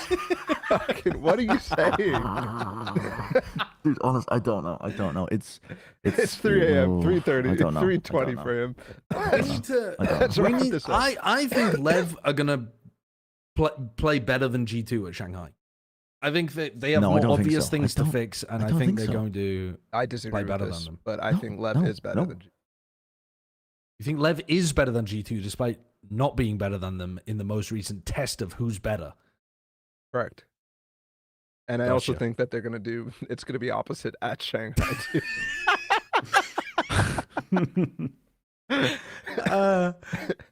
Okay, well, okay. The other thing before we even get into like voting on placements or anything, we need to have a conversation about Team Heretics. We've just kind of left them at the 9th spot, but they're not going to be 9th, even without MiniBoo. No, this is the team. So every time we do a power rankings, there's a team in like 8th to 10th that just ends up finishing like top 3 or maybe even winning, All right, and let's it's going to put be them fifth. Heretics. Let's bump It's going to be everybody. Heretics. Let's bump everybody. Foot, Lev, everybody down. Let's put Heretics fifth. Fifth, though. I am down for rate 5th. this. Yes. I No, fucking I'm rate super Bump this. down for everybody else 5th. down. I'm not gonna lie, I rate this super highly. I actually think this team's got such a good strat book that, assuming that Woot can play Duelist, and my god, he's got the like aim and the background for it as well, they should be fine. We've already seen Patty filling in Woot's spot when he was, filling in before for Woot. I really don't see this being an enormous problem for Heretics to overcome. I think it'll just take them from being like a top 3 contender to a top 5 contender. I like this. I didn't listen. Talk, guys. I didn't listen to what he I'm said. looking at the free EMEA teams. I'm just not too sure about it. But if you guys are in for it, then I'm in for it. Wait, why are you What- not so sure about it? Yeah. Because I feel like G2 and Lev should beat Heretics with a stand-in and foot. Yeah, we're just America's just nobody. man. Nobody I believes. mean- in You their guys team. just lost belief in Americas. That was how Yes. No, I think Yes. G2. Yes, I think absolutely, swap G2 and Lev. I think G2 actually underneath Heretics. To be honest, I think 6 is a good place for G2. I think they're going to do really well this event. Yeah, you say that, but I don't know. For me, I just every time I think of G2, and I know this is not the case, but Valen is just playing so well, and I know he's not going to continue playing that well, and that's me. That's like a lot of what's saving them in some cases is Valen playing like a fucking goat. He was on my top 10, by the way, but I mean, I rate that. That's a base decision. I think. I mean, that's Yeah, good. I mean, he's a very good player, but I don't think he's going to keep it again, up. you're just a doomer. He's about not going to him, keep it basically. up. No, yeah, he has Mm. too much on his plate. No, and also- no. We were doing so well. Brian, nobody needs to lick doorknobs or anything too. I think all the international teams that are coming, they're gonna get sick. Yeah, maybe. I mean, This event is. I tell you what's been helping. This is unrelated to licking doorknobs, but it is related to Fnatic, which are the like premium doorknob lickers, right? They get sick almost every They other love 'em. event. Yeah, they do get sick almost every other like event. chopper chops. Chronicles like surf haircut, like Milord. where is the grade type beat? The more surf like he's looking, the better this guy plays. And I think that if he doesn't cut his hair, or better yet, get some fucking like sheep shears straight across, like you. dude, like me.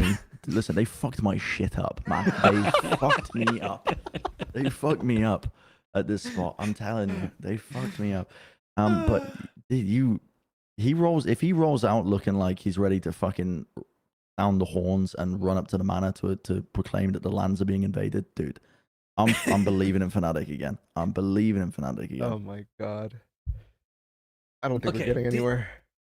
If we just talk about EMEA though, do you think Heretics with a stand-in is going to be better or worse than Foot? Yes, better. I I think think better. Yeah, better. I'm down for better. Yeah. It And really then- depends on what stand-in they better. get, but I think mean, the generic Valorant player stand-in. Well, Paddy, Yeah, Paddy. better. If it was Assuming that Wu Paddy- is duelist, Patty is a support player for them. Okay. Then yeah, it would be close, but I would say I would have Heretics. Yeah, I think that their Starbucks just good. I think the biggest problem that we're running up to here with the disagreement is whether Lev and G2 are actually good teams or not. I think G2 that's is the a good biggest team. thing.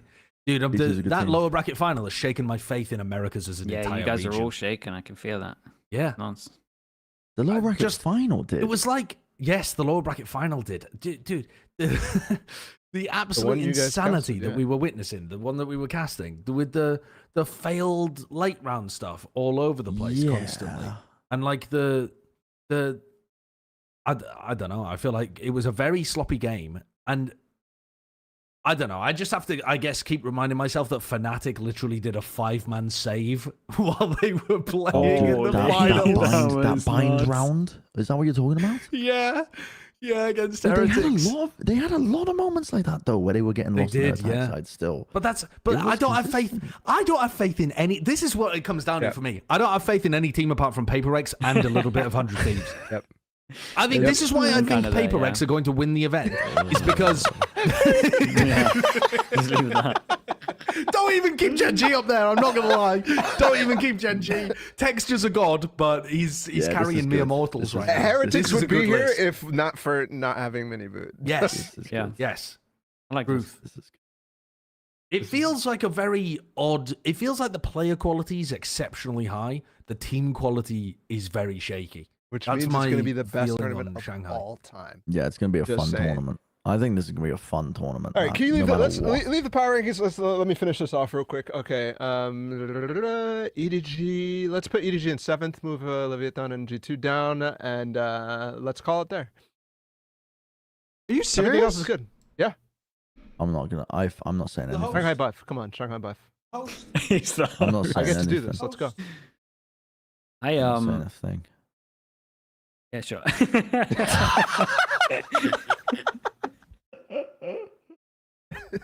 Oh wait, is Mini attending Shanghai? Mini is attending, yeah.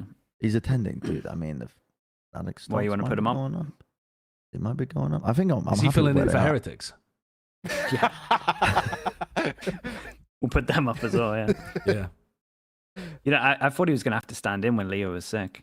He was ready. Wait, what? No, Kurt. No. That's not what I said. Why- Well, right? where, Is that where's what I EDG said? now? No, put, Oh, put just swap EDG EDG in and 7th. Heretics. EDG and yeah, put EDG. Wait, this is kind Dude, of actually no. Kurt's cooking. This is actually. great. I It's not think. cooking. Yes, I he is. was just not paying attention. Dude, Kurt's cooking with this, What man. did you say, EDG I 7? said EDG in 7th, and then yeah, everybody else got bumped. So yeah, swap. There you go. There Yeah, you go. yeah. Boom. Done. All right. Damn, you lot lost so much faith in Americas, but I'm in. I've lost for it. faith in everybody. Yes. In fact, I haven't dude, the lost only faith in reason Americas. G2 and Lev are in, well, Lev probably would have made it anyways, but G2 is here because Crew just choked in playoffs.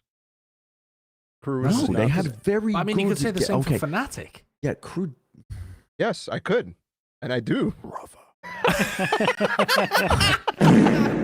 I have no idea why that played.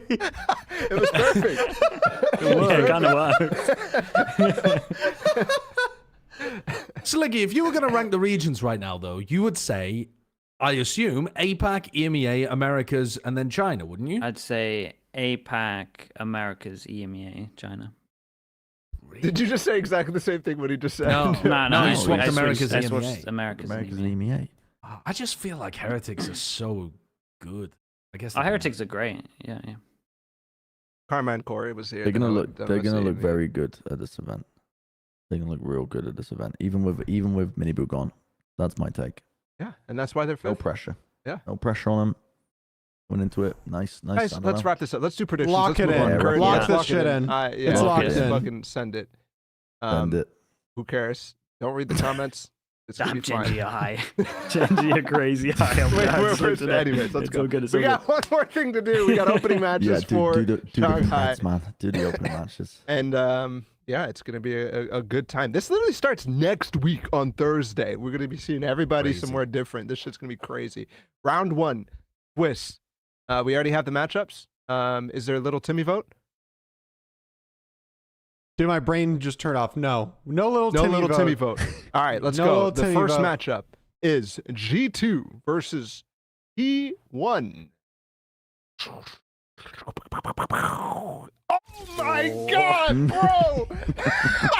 Yes, I mean, That yes. ain't good. That's no, it's fine. That ain't, That ain't good. Our first No, Bren. this is. I've never. Sire felt more player confident. versus his former team is about to go Never. fucking nuclear. He's about to drop a bomb on them. I've never felt more confident about a Pred in my life. This is like Oh, 95%, I think. No, you maniac! 95. Don't make it worse. Audio Sorry, listeners, sorry. we've all gone for G2. It's chaos is gonna break loose. This is fucking. We already took a Dude, picture. G2 are a good team. They're a good Yeah. team. That's all I've keep Yes, repeating. and I think G2 against worse teams, all right, especially underperforming teams too. They'll shit on them. T1 they could be farm. They always play super well, but T1 is scrappy, bro. They are scrappy. They can win a lot of rounds. Sire player warms up 3 hours before. He's gonna be warming up 5 hours for this. It's his old team. he won't He's be. gonna be The global on events. it. You don't got no time to fucking warm up, bro. Oh You yeah, get he in only there, has like it's 15 over. minutes to warm up. Oh, okay, yeah, I'm fine with it. I'm fine with this actually. Josh, what's feel wrong, so bro? bad Are you about okay? this. No, I mean, the problem is I've jumped off the T1 train just as it's about to run through Take off. G2. Gonna take off. Yeah, I'm not feeling great about G2 overall, as we saw when we were going through the rankings. And I ummed and ahed about this for quite a while. And I suppose it makes sense that we've all gone for G2 because they are just the on paper favorites. But I don't feel like I'm down to guarantee this, to be honest. I was a But little bit we have tempted. anyway. I Did agree. you- I was did a you little bit see- tempted to look. Do you guys see Yeah. that somebody compiled all the data of our Preds? And we're all frauds. We're all basically And the same I- coin. I predded like 64 matches and I was fucking no better than a coin. Can I Oh, just that say, doesn't surprise me. Valorant is the most random it's ever been. This game is fucking random. There's Dude, nothing about it makes someone- any sense. take my fucking job. Just That's what I'm saying. Analysts fake, like you know. the actual. I mean, it's a fake job. Fake job. We're fucking casting video. We're talking about video games again. But it's a fake job. You had the When the realization I apocalypse had hits, last year. what do you think is going to happen? Like, none of us have transferable skills. Like I mean, when I'm fucking an when the engineer, water but- when the water Hey. wars kick off. Oh yeah, you do. You're Josh is a fine. doctor. Arden does. No, I'm not Josh a doctor. has mate. medical I'd be, knowledge. no, I'd be dead first. I would die in an apocalypse. I wouldn't even try. Blicky can literally just go do any sport in production. Yeah, I can do production. That's true. But that's It's if not they going to be a want me. valued skill after the apocalypse. I'd be. What? What? Get the We're electricity talking about going. the apocalypse. What are we talking about? I'm saying What's that the like premise? if the Oh. water wars kick off and we're like fighting our neighbors for fresh water, I'm done. We're all I'm losing done. immediately. I think We're I'm all losing. done. I think I'm immediately. losing simply because I have a family. I think it's just over. I'm just there's nothing. Anyways, you guys are not interested in this. Nice Are you guys topic. interested in this topic? No. This tangent not I'm going anywhere. sending Let's us move off, on. man. Round 2. I mean, it's still round 1. Heretics versus DRG. Oh my god! Yeah, but this bro! one, No, but this one this makes is always sense, gonna man. happen. This is makes always sense. gonna happen. Ah. This What, makes sense. Pick a poll Even of with 4 MiniBoo people, gone. and you will never get any variation ever. This is it's Plat chat in a nutshell. Heretics. All 4 of us have gone for it, and we're know what's- dude. This is we are literally setting. And you know how Bren, you said there's something in the air. Shanghai is it's gonna be. Yeah. This is it. It's us. This it's is our where it fault. begins. This is Yeah. this is it. Oh. This Yeah. is where it begins. Bren, you literally said that you're like, "Hey, we have the same stats as a coin, but you keep going with the favorites. You keep siding with us. Like, take the risk, man. Surely this is your time.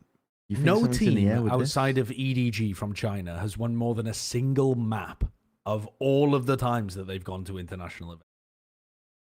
What Dragon Chinese team? Rangers Gaming is not. I mean, Vukashu is not going to power them to. Sorry, what an are you upset saying? win. No What do you team mean? other than none of the Chinese. You're saying FPX and DRG. Billy, right? What are you talking? Billy Billy won Billy. 2 series. I forgot about Billy Billy. Never forget about Billy Billy. I forgot about Billy Billy. Dude, the, Yeah. the Billy No, Billy it's- reverberations are still being felt to this day. in That's America, very true. bro. I forgot about Billy Billy. Oh, It was a good set, though. Fred. Let's move on. Nothing else to say.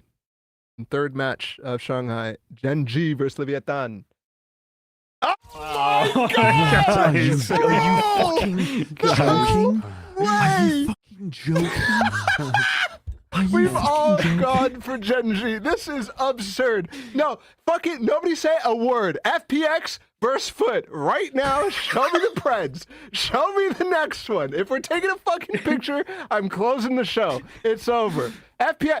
Yeah, that's right. God. That's right. They're doing it, dude. They're doing it. They got random comps. They're on fire. Right now, they look just as good as EDG. They're going to tame Berlin. He's not going to be doing the crazy stuff. And they're going to win this. Dude, you know what's crazy?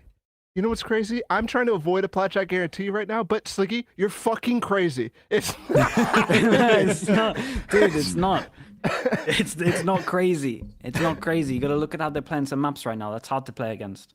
You can't get practice against What them. do you think FPX's Given that you're best probably the maps are? only person who's watched more Icebox, than I one would say. match of FPX this season. Icebox, I kind of like their Lotus at the moment. I think their Lotus is pretty legit. Like, Yeah, it's I going to be think hard to play against, man. I'm Foot telling you, there's so many absolutely smokes, dude, you're not going to know what Foot- to do. But roll them with their comp on Lotus. No, won't no, they even don't. be close. There's so It many would one ways not. that they can't get through the one ways. They literally can't. They'll do a camera through the one way. The camera will get shot, and then they won't have any bit of util to actually get through any zones. You don't need utility. FPX are just going to walk in front of their one ways anyway. They're just going to walk out in front Yeah, of the one way. that might happen. That might happen. God, God, you guys didn't take one risk. no. I think the Gen.G left game for me was the risk. That's the risk. I almost want to go back to that and change, yeah. man. I Okay. feel that's a crazy one. That No, we've NG moved left. on. And then No, we we should go back haven't to really, the 'cause I kind of DRG skipped game. over it. Bren should change to DRG for that one.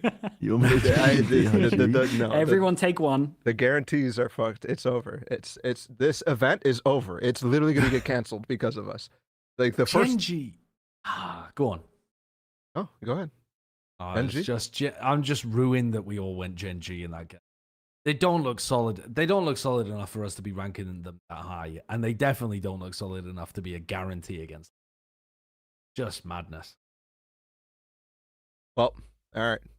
I don't know what else to say. That's the end of the episode. It's actually Shanghai is really dumb. ruined. I mean, are we doing? Oh, there's a Wyatt's Weekly Award. Wyatt's Weekly Award. Yeah, we probably should. Let's do the. What is this award? Who is winning this and why are they winning it? There's no information on what is this for? What is this for? But it's Wyatt's Weekly Award. Dude, that's a perfect one because that's exactly how I feel. Like what after this Yeah. this train wreck. All right. This week's Wyatt Weekly Award. This week's this week's Wyatt's Weekly Award of the week goes to Kurt has no idea. MiniBoo for taking a break, man. Good Yeah. shit. This guy is popping off, man. He is gonna go into the apocalypse knowing something, right? He's gonna finish uni, he's gonna have a degree, he's gonna be so better off than every single one of us, and probably most of you guys. Good shit. And also shared with Heretics for actually spotting signs of burnout. Many esports organizations don't know how to do that, and it's caused problems for them. So yeah, good for them for not abusing their player. Very good. Yeah. Retweeted his Big mom fan of as that well. guy. Shout out to that. Yeah, shout out to that. Shout out to moms. Shout out to Dude, we got- retweeting your mom. We got mobbed by the moms. I don't know who was with me, but it was me and Wyatt, and we were going to dinner after one of the games when I was there in week 4 or something like that. And dude, there was like 4 of the players' moms. We were trying to sneak out to dinner down away from the arena, and we got stuck there for like an hour talking to them. They were telling us how they needed to get we needed to make a Plat chat coffee table book because they watch every episode, and we have so many stories, and it was lit. So shout out to moms. Anyways, let's That's close out the awesome. episode. Make sure you The call your coffee mom. table And book. next week is Shanghai. We Mhm. won't have another episode, I'm pretty sure, because Yep. reasons. I'll leave you with that. Reasons. We have an announcement to make. I actually had made a video for it.